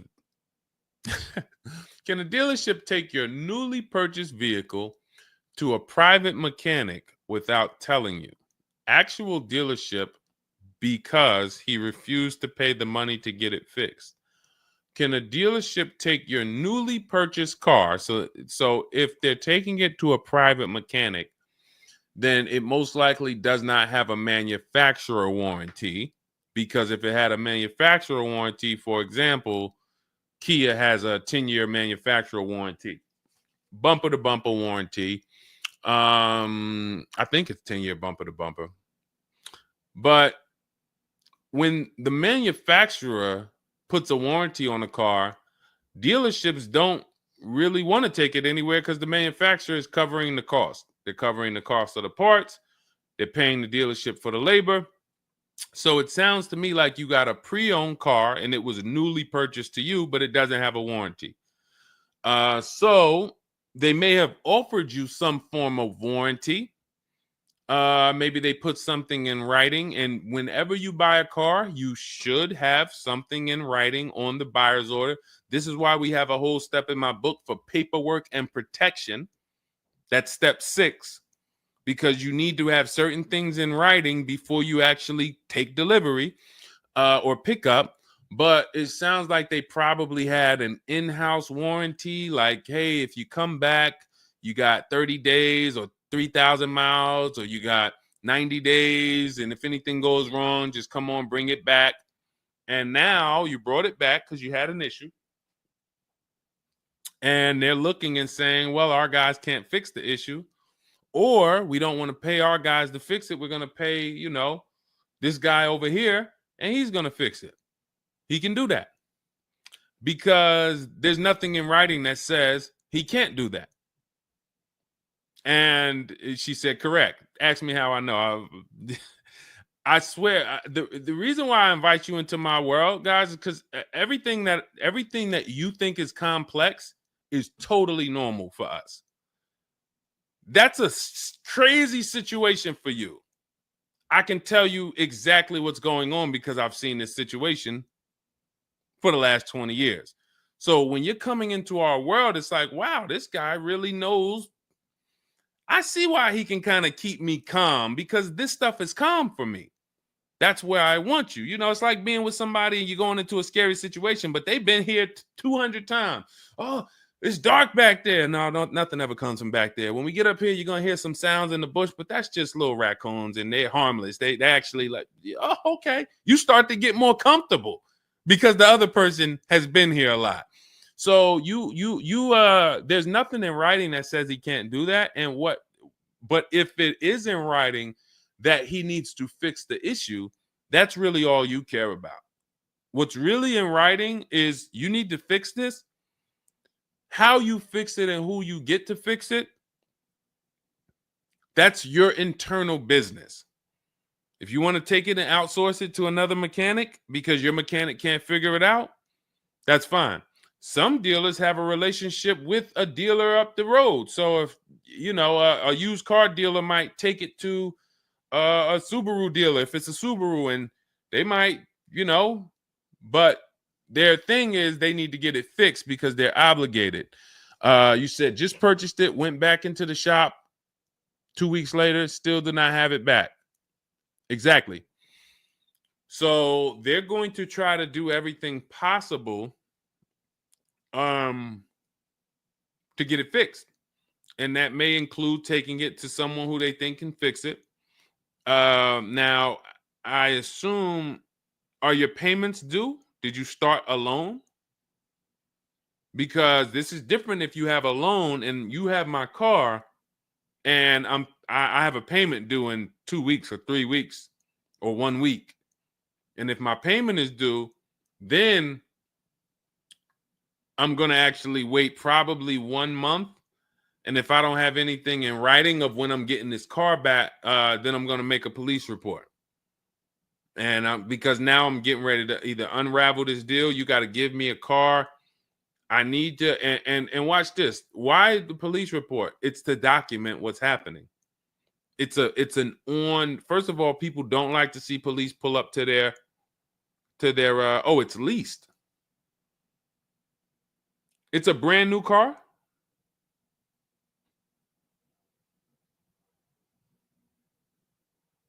It's a brand new car. Most leases are brand new. In which case, a private mechanic shouldn't be working on a brand new. No, it's used. That's another reason we don't lease used cars. That's uncommon. See, that's what I was saying. Leasing used cars is very uncommon. No competition, warranty issues. This is why it's not a mainstream thing. And this is why it's not something that I recommend. But I don't say it's not possible. Because when people say, oh, Deshone, could you lease a used car? I'm not going to say, no, you can't. But what I'm going to say is we don't. Now, you have is there a warranty in writing? Did they write something on, because now you pretty much have a payment on a car that's used. That what is the warranty? What did they put in writing that they would cover if something went wrong? They had to put something in writing because they're covering it now. You know, or they have to fill some form of obligation. You paid 2 payments, but what warranty did they give you? Was it a certified car? Because that would give you a year warranty from the manufacturer. But again, I don't think you have a manufacturer warranty. In fact, I almost know you don't, because they wouldn't be taking it to a private mechanic if it had a manufacturer warranty. Originally 32,000, at the end 62,000 through. Originally 32,000, at the end 60,000 through Exeter. Yes. Well, I mean, originally 32,000. I don't know what you mean by that. Is that your mileage? I need to know. Did they put something in writing saying that they were giving you a warranty?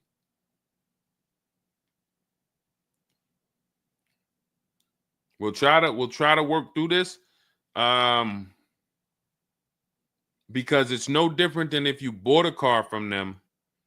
There's a bank involved, but it's a used car. It's no warranty, and they're pretty much holding on to it and trying to fix it. And if they can't fix it, we need to know, are they obligated to fix it or not? If there's nothing in writing saying, hey, you have this time where you can bring it back and we'll fix it, then that's gonna be that's gonna be hell for you. So we really don't want that. So, but I can't tell you how to approach this without knowing what is in writing. And again, when you get my book, not you, I'm just gonna try to help you through, but I'm talking to you. That's why we have step 6 is paperwork. Because when you're sitting there looking at a bunch of paperwork and they're telling you to sign it, okay, sign this now. All right, this is your motor vehicle stuff. This is your okay, do you want this? What is important and what's not? What is important and what's not important? Out of all of this stuff, there may be 1-2 words on here that I need to know. I need to look at that buyer's order, and I need every used car, every single used car. I need to know what the warranty is when I drive off. Is it as is? That means when I drive off, it's on you. If the axle falls out on the highway 5 miles from here, you just signed an as-is deal. Buyer beware, it's on you. Is it 30 days, 1,000 miles? Who's going to do the work? Is it from the manufacturer? Is it from this dealership? Where can I go and use this at? You got to come back here. Do I have to go? Is this a nationwide warranty? I need to know what is covered on this paperwork so that I don't end up in a situation that we're trying to get out of right now. The warranty is through portfolio protection.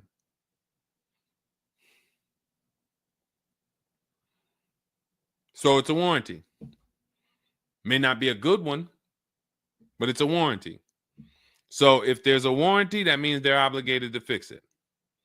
And if they're taking too long to fix it, and I have a payment, did they put you in a loaner car? Are you driving now? What are you driving now? If I bought a car with a warranty and then it had problems, I dropped it back off to the dealership and they had it for 2 weeks, and I have payments I'm still making on it, I just got it and it's in the shop, I'm not going to let that car stay in the shop more than 30 days with no car. I'm in a loaner. Okay, so you got to just chill out. You got to just chill out. Hopefully the loaner is as nice as the car you got. And if the car and if that's the case, then you just chill out. It's not a mainstream program you're in. It's like a black market program. That's the best way I could describe it. These companies that lease used cars, it's a black market kind of behind. It's not a mainstream thing. That's why all of these companies are small or like very little known name companies. They could go out of business. Nobody knew. Who the heck were they? Nobody knew. portfolio such and such went out of business. I never even heard of them. Who are they?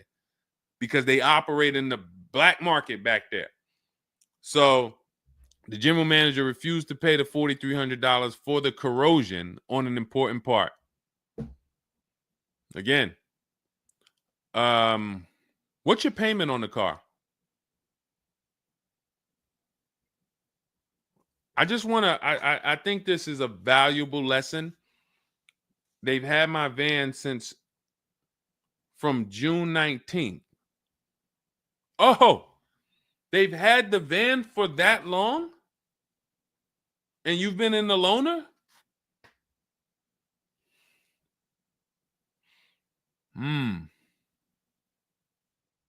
Holy crap. All right, what do I do from you? What's your payment on the car?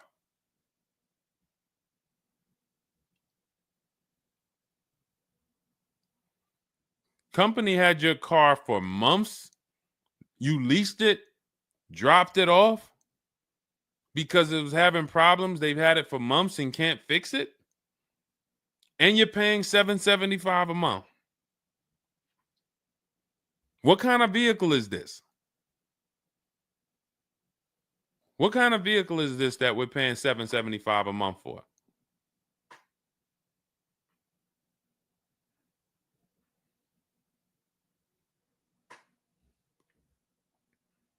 I just want to give you some time to type. I mean, I like to try to give you, I like to try to give you a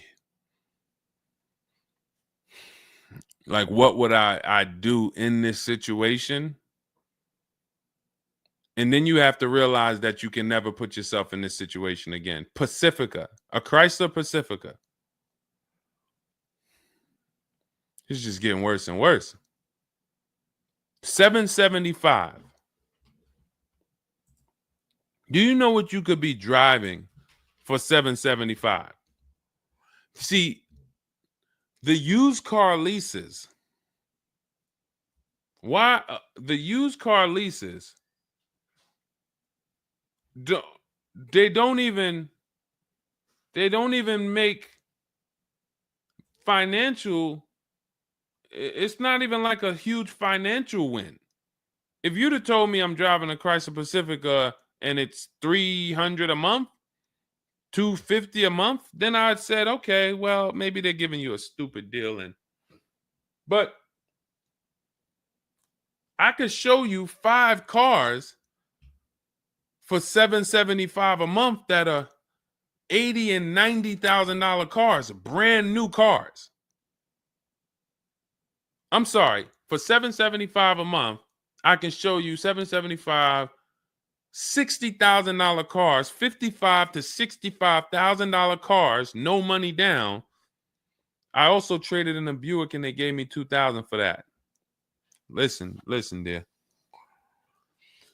All right. They want to keep you in the car.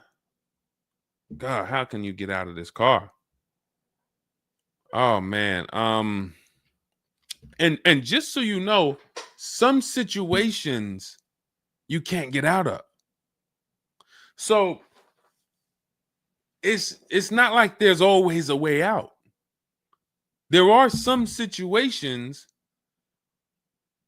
That's why the reason why I want you to have my book, 7 Steps, Cars from Home, 5-star rated, Google it. The reason why is because you're not going to, once you sign that paperwork, it's not as easy as you've been taught to just get out of it. If it's a bad deal, if it's an overpayment, you go switch your car, it doesn't mean you got out of that deal. You just got out of that car. You rolled over the negative equity to this deal. Car deals are like, once you sign them, the damage is done. And then it's about, all right, what's the best way to get out where I lose the least amount of money on this deal? But I'm going to lose. Negative equity, it's going to be there.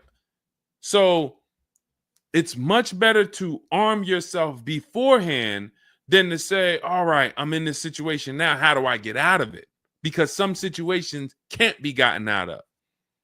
People used to walk into the dealership, they got 15,000 of negative equity. Oh man, you can't get me in nothing. Can't get you in nothing. Well, when I put you at this car, you see this car, you like it, right? Yeah, man, I like that. All right, I got you the $450 a month on that car. That's a good payment. Absolutely, man. Come on, I'll take that right now. Okay, now let's bring your $14,000 of negative equity over. Yet $450 a month. That goes up to now $700 a month. Oh man, shoot, man, yeah, nah, that I can't even afford that. But hey, here's the bad part. Even if you could afford it, the bank's not going to approve it. So it doesn't matter if you could afford it because the bank's not going to approve it. So you cannot get out of that car. So that's why you arm yourself now. That's why I'm telling you, before you need a car, before you go sign the paperwork, make sure that you are armed with the right information. So now, if in this particular case, and you have a cosigner, you put a cosigner on here, told us to wait 6 months, and then we can switch owner names and info. Every time I think this can't get worse, you make another comment, and it just gets worse and worse. They called me in yesterday to pick it up, and the same problems were present.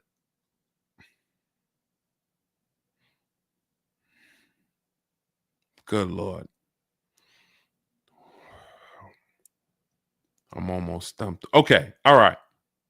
All right. You need to find out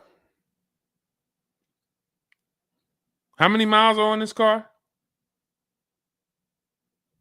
How many miles are on this car? This is not a good situation.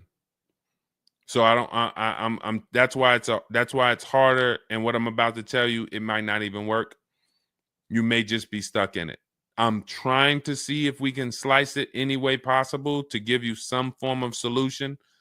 But if they keep giving you the car back, same issues, 60,000 miles on the car. Okay, so what I would do is you call and get the payoff. It's gonna be low. I mean, it's gonna be high. Call and get the payoff because your payment $775. I'm trying to see if you can sell your way out of it. Can you do a lemon law on a used car?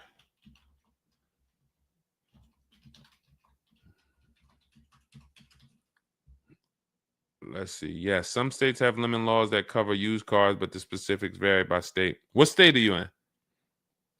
If they can't fix the same issue, but it's an aftermarket warranty.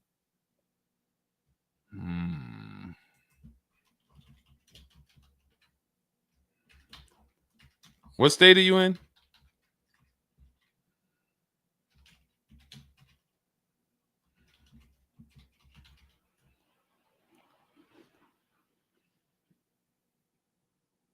Maryland. Let me see. On a used car, Maryland. In Maryland, the lemon law primarily focuses on new cars or lease cars. Nope, that's not going to work.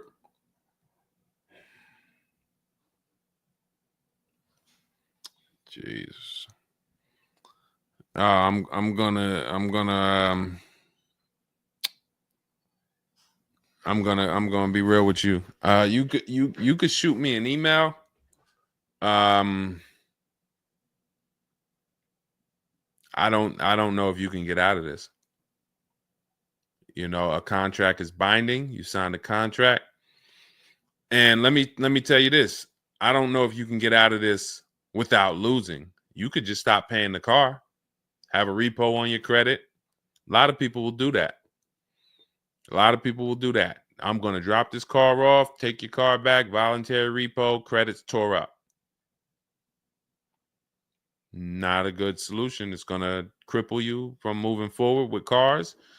It's going to make it hard for you to get your next car. And then when you get a car, it's going to make that deal is going to be bad. Geez, how long is the lease? So this is just for those of you who are just joining us. We have this young lady got she leased a used car. Don't do this. And again, I'd like you to email me. Maybe I'll think of something that will come up as a solution. But you know,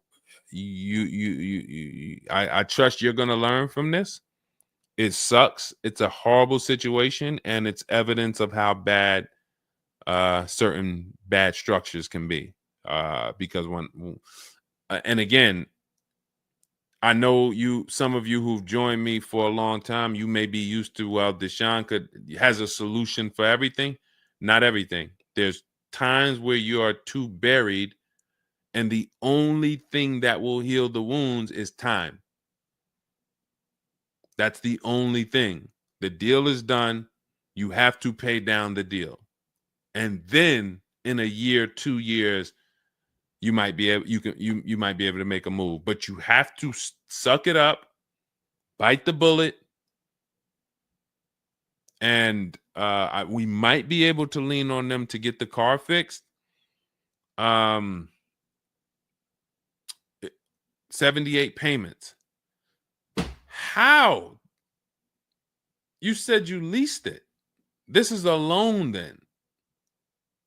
This isn't a lease then. 78 payments. You're in an 80-month loan on a Chrysler Pacifica paying $775 a month.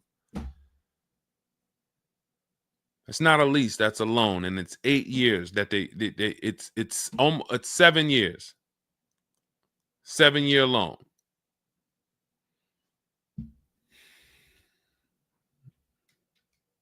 I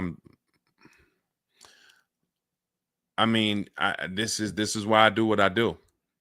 You know, like, I don't want you thinking, okay, maybe you don't sign, maybe you don't make a mistake that is this serious, but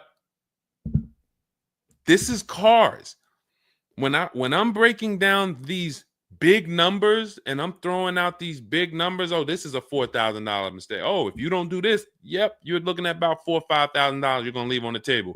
You take a loan that's too long, yep, you're gonna overpay by probably about $4,000 or $5,000. That might sound like nothing to you, but how I'm telling you based on me being in dealerships and seeing situations where I'm like, you made a lot of mistakes. You combined all the mistakes and you made them. So I'm just Jesus. So you're in an 80-month loan, not a lease, and you have $775 a month to pay. You are. So that means that loan, just to give you an idea of how much you've paid, you've been charged for this car. It's $775 a month times 80 is $62,000.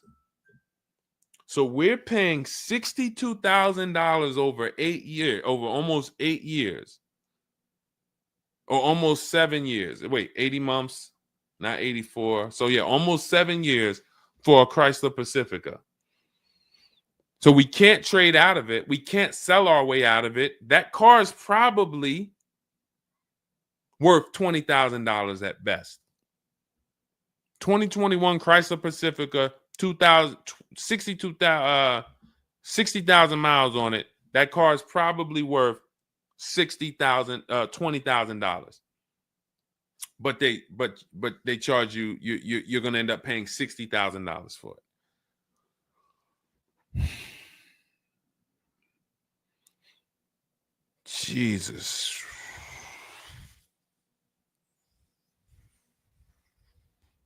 Most people will let the car go. Most people will let the car go. I don't. If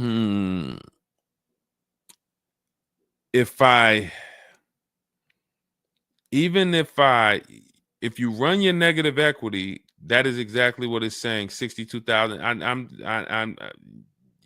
It's exactly what it's saying. $62,400 to be exact, including the $2,000 down payment.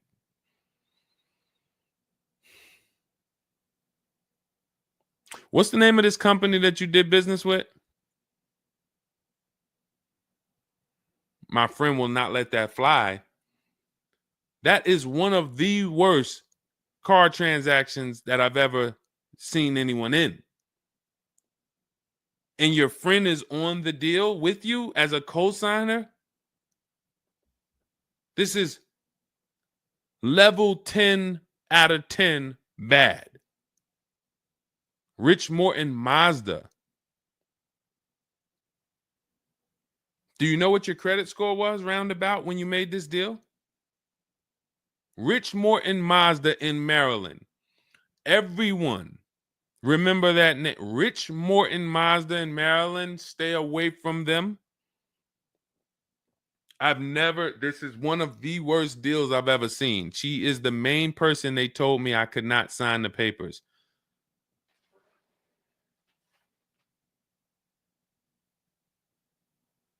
Oh. We wouldn't be friends anymore. Now, here's the truth. Nobody pulled the wool over anybody's eyes. We looked at these numbers. She didn't say to you, wait, these numbers look crazy. I'm not signing them. You're not getting this car. Both of you went in there and signed these deals. So let's I'm not even going to say she's the friend, but nobody's going to say, well, y'all tied me up and held a gun to my head and made me sign those numbers, and y'all didn't even read those numbers to me. So, but, jeez,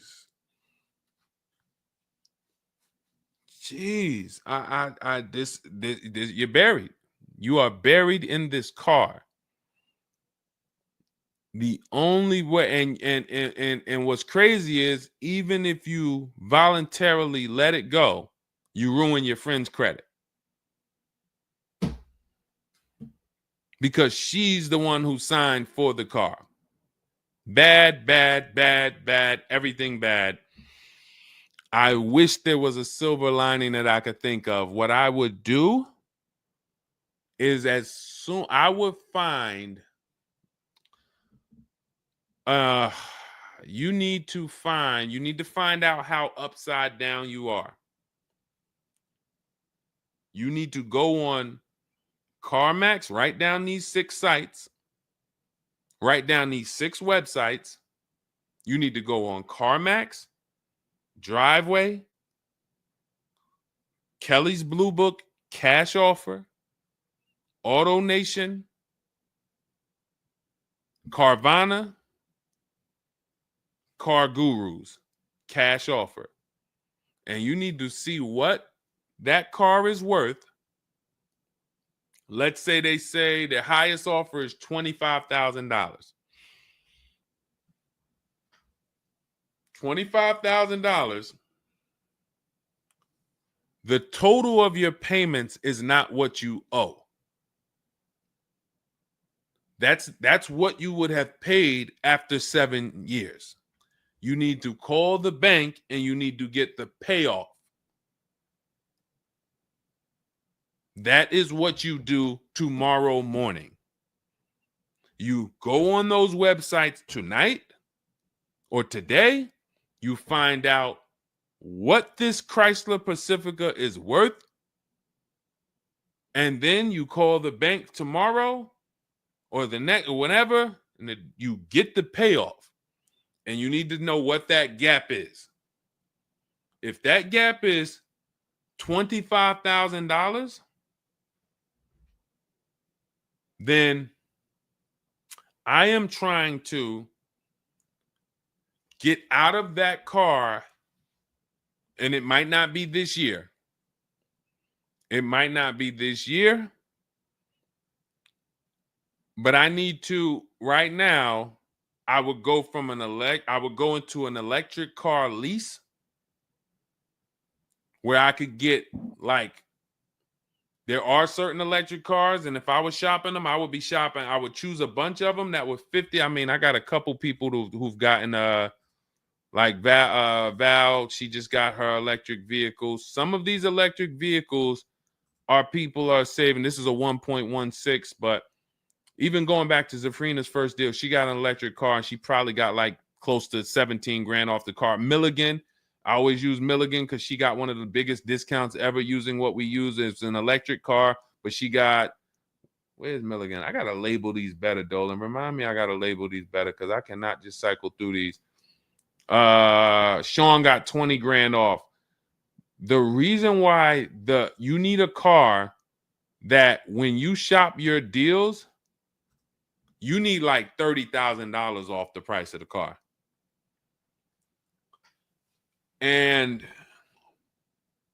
because right now you're paying a high payment and the car is worth nowhere near what you're paying.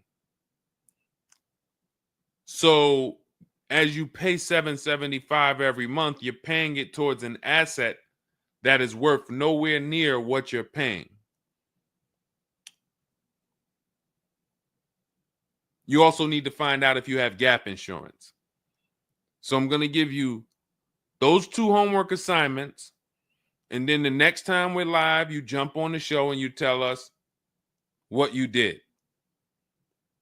Those 2 homework. Find out if you have gap insurance. And then you need to get your payoff and go on those websites and get the cash offers and find out what the gap is. Because if the gap is $25,000, then what I'm doing is I'm shopping. If you listen, you get, if before I tell you to get the book so that you can shop a bunch of different electric cars from home, you need to get $25,000 off the price of some electric car. While they still got the rebate, while they still got the incentives, those incentives are going to go away. When do the electric car incentives go away? Let's see. Hold on.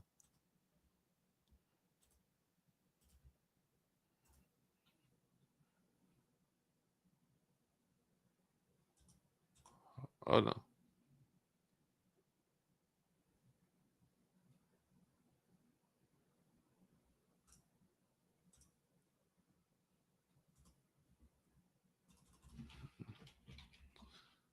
When do EV incentives? I'm going to tell you, you're probably going to see, we're not talking about tax credits. You're probably going to see huge electric vehicle incentives for the extended future because they're still building them and not many people want them right now.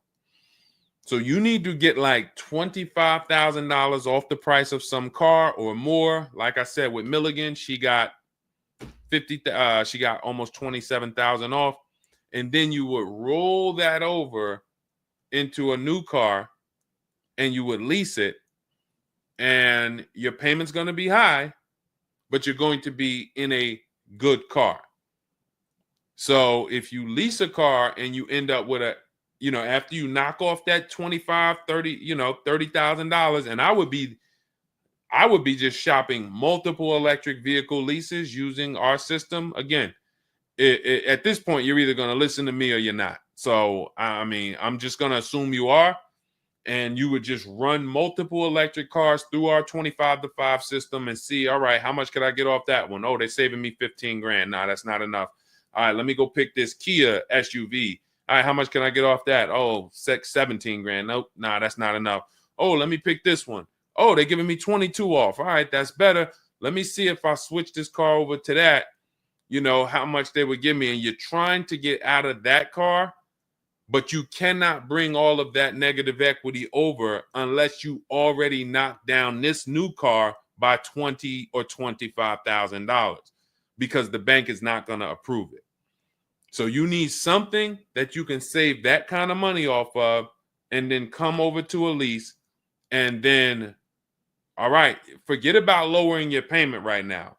You could lower your payment right now. You need to get out of that car into a better car for the same payment or similar payment.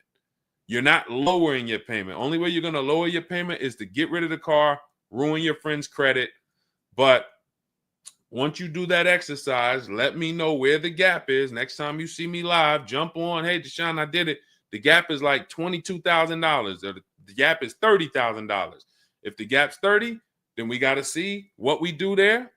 But the long-term plan is I need to get out of this and I need to get into an electric vehicle that I can lease for 3 years so that I can bury all that negative equity into this car. And what it's going to be is it'll be like, all right, I'll knock 25 grand off the price. Normally my payment would be stupid low, like $250 a month, because I just knocked 25 grand off this. But I'm actually just putting the 25 grand from this Pacifica back on there. So it's still going to be around 700-800, but I'm driving a brand new car. And then once my 3-year lease is up, I can actually be done with this versus being in this for 78 more months. All right. So next time I'm live, jump on and, tell me you did the homework and we can see if we can actually, try to get you to some form or fashion of some type of end. Yeah, I'm not a fan of the electric car. Can't help you. Can't help you. I appreciate you being on here, but you should have not been a fan of this. How are we in a 2020? This is the part where we have to realize you have your friend tied to this car. And I'm telling you what you may be able to do to get her out of this situation and get out of this Chrysler Pacifica. That is a car that is worth $20,000 that you have a loan on of $55,000+. And you're like, I don't like this electric car. I'm not a fan of it. I'm telling you, there's tons of them out there. We should not even have our friend on this deal. So be a quality friend. Don't be like the people who will come into the dealership, put their friend on the credit, on the credit. Hey, can you sign for me? I had one girl that would come in and she had her mom on one car, burned her mom, and they had somebody else from the church coming in here to sign for her to get another car because she burned her mother's credit. Didn't care about nobody. Do not be that person. You have someone tied. Your friend was nice enough to be on this horrible, terrible deal with you. Now you need to do something to show her you are trying to get her out of this deal, regardless of how you feel about the car, because you should be feeling terrible about the Chrysler Pacifica that you're in that we have an 80-month loan on. She is the one who put us in this situation and we are trying to go the best route. So how are you in the deal? Does the lease go from the day you got it to the anniversary day? It goes usually 3 years. How are you in the deal? When you're saying your friend is the one that put you in the situation,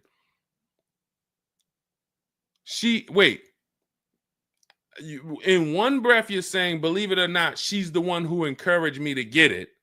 And then in another breath, you're saying she's the one who put me in the deal, who put us in this situation.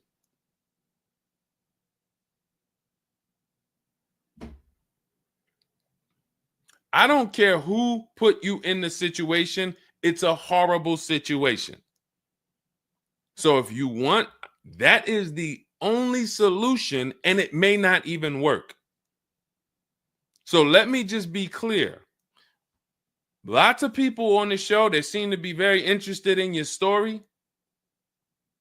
This is a very interesting story. There's not many times I had to jump on this show and hear something where I'm like, you're probably not going to end up with another car. You're probably going to be stuck in that car for at least 3 years, paying down the balance because you owe too much on it. And maybe you can lean on them to fix it, but there's no lemon law, so it's not like you can actually put it through a lemon law. So you might just be giving it back to them to fix, giving it back to them to fix. But you're in the loaner and your friend's on the paperwork. So that tells me the car was for you. It wasn't for your friend. So your friend signed for the car knowingly, may have encouraged you to get the car. Yeah, girl, I'll do it. Listen, I want to see you win. Look, maybe didn't know what she was signing, didn't understand. All right, you're $775 a month. Can you afford that? Okay, yeah, I could afford that. Okay, perfect. All right, I'm going to sign for it. Didn't realize maybe it was for 7 years. and didn't realize that, oh, shoot, you're going to be paying 60 grand for this car, and didn't know, oh, this car is going to be in the shop, but it's your car because you're the one in the loaner. It's not her car. She's not in a loaner. So there's only one potential solution where you could even think about getting out of this car, because no one can get you out of a car that you're $30,000 buried in. There's no bank. You could have a 900 credit score, never missed a payment in your life. No bank is going to approve taking $30,000 from this Chrysler and putting it onto whatever new car you decide you want. You need to get a huge discount off of some car. There's no car that's going to give you 30,000 off or 25,000 off except an electric vehicle. So if I'm telling you something that may not even work, but it's your only route, that's all you got. You want to come up with something else, repo the car, ruin your friend's credit, I got nothing to do with that. My only job is to try to provide and advise a solution to when people tell me, this is my situation, this is my goal. Normally people have 2 or 3 options. You have half an option. Like, you ever play spades? 1 and a possible, 3 and a possible. You have none and a possible. The possible might not walk. But I'm telling you, do this exercise, and then we can see if that possible will walk. If it doesn't, you got no books. You stay in the car, and that's your only option. It's a bad situation. One of the worst I've ever seen. And I'm not saying that to beat you up. I'm saying that so you realize the severity of the transaction. So if I have to bite this bullet and I got to pay this car for the next 2 years, 3 years, it's because I'm in a bad situation. And then when I pay down this car, maybe I can make a different move in 2 years. And then I'll be much wiser before I make my moves, so that I never end up in this situation again. Okay? So for everybody who joined, this was great. Again, my goal is to keep you from ever making mistakes. Every mistake you make on a car transaction costs you thousands of dollars.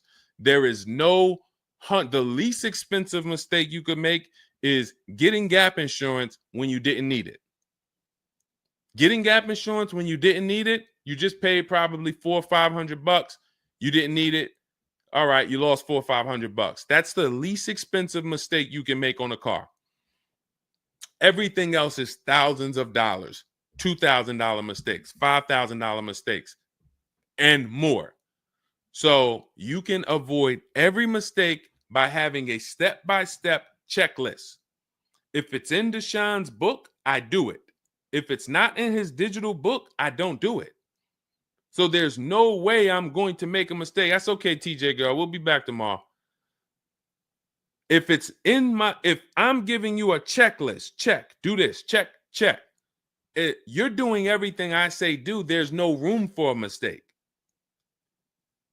You're not following an almanac. You're following a checklist. That's why my book is called Cars from Home, 7 Steps to Saving Time, Money, and Avoiding Dealerships. Step 1 through 7, check them off.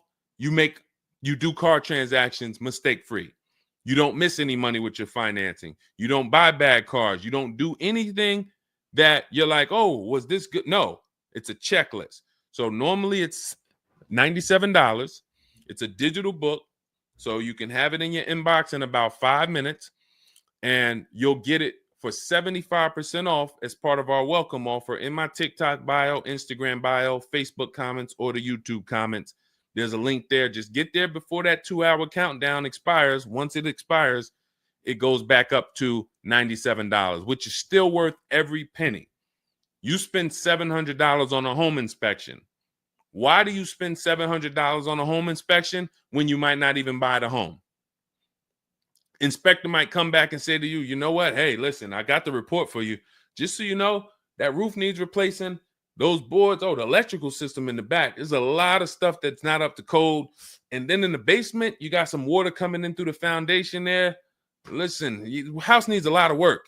Here you go, $700. You and your family might not buy that house. Do you say to yourself, man, I wasted that $700, man, we could have kept our $700? No. You say to yourself, man, I'm glad we got that home inspection, man. We would have been in trouble. So this is how we approach cars. This is how people who I show you throughout the stream approach cars when they're working with cars from home. They're like, I want to make sure that if I can spend $24 and get Deshone's book, and that is my form of a home inspection, that's me guaranteeing I don't make a bad move, then I'm going to go spend that. And if I miss the $24 price and it's $97, then I'm going to go spend that to make sure I don't go out here and make a $5,000 bad decision. That's what we hold ourselves to. Thank you, Stephen Nash. Good to see you. So go grab your copy before the countdown expires. Get it for $24 instead of $97. It's in my TikTok bio, Instagram bio, YouTube comments, or the Facebook comments. And then use that step-by-step. New cars. Everything is in there for you to shop empowered, mistake-free, for you to be the prize. You deserve to be the prize. There is nothing else that you would spend $10,000 or $50,000 on, or some of you are going to get a $100,000 car. There's nothing else that you would go in spending that money on, and you wouldn't feel like you're the prize. You wouldn't go into the mall to spend $40,000 and say, y'all better get the velvet ropes. If you went into the mall to make a $40,000 decision, you'd be, hey, close this store down. I'm about to spend $40,000. You'd be bringing champagne out. All right, close the velvet ropes. Where's the velvet ropes? Everybody stay outside. This person's about to spend $40,000. But a $40,000 car, you go in and you'll take the mistreatment. You'll leave buyer's remorse. Not anymore. When you make the decision to get your book, follow these steps, you are mistake-free. You'll save all the money. And then when you drive off in your car, you feel like you're the prize. This dealer won my business. That credit union, that bank won my loan. This deal, buyer, Carvana, CarMax, Driveway, they got to buy my old car because they put the best bid up. Everybody won a bid. And that's how I know I won, because everybody competed for my business. I didn't beg none of you for anything. That's how we do. So go get your book. And if you want to get started and you're like, Deshone, you know what? Is there anything I can get started for free? Because I'm just getting to know you. I don't really know you yet. Now I want to see, then go grab my free cheat sheets. Dolan will put a link in the comments for you guys. It's Deshone's cheat sheets. It's also in my TikTok bio, my Instagram bio. And you can see what we give to people who want free advice to get you started. But if you're like, no, give me the blueprint. Give me the bang, bang, step-by-step, start to finish. That's my digital book. Go get it. And carry in gifted hands. Please check back in with us. Let me know when you do that exercise how big that gap is between what the Pacifica is worth and what the cash offers will buy, what will pay for it. And then hopefully you can get to some solution. So I appreciate you sharing the story. I appreciate you being forthcoming, and certainly we'll wait to hear from you. Thank you everybody for joining us. We've been on here for almost 2.5 hours. It was a longer show, but I hope you all got a lot out of it. We talked a lot about all different things. Yeah, that's Denzel on the bookshelf. Absolutely. I got a lot of people on the bookshelf. I got Lucille Ball on the bookshelf. I got Miss Harriet Tubman on the bookshelf. Mr. Marcus Garvey. Who knows who that is?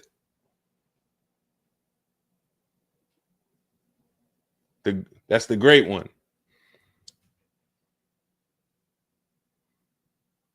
Y'all know what it is.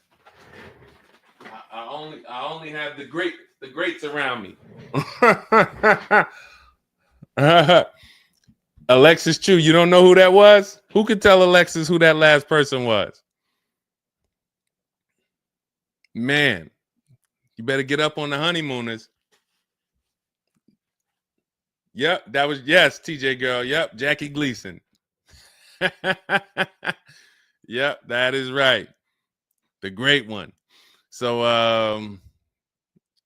yeah. So yes, so it was a pleasure. We'll be back. We'll be back for another show.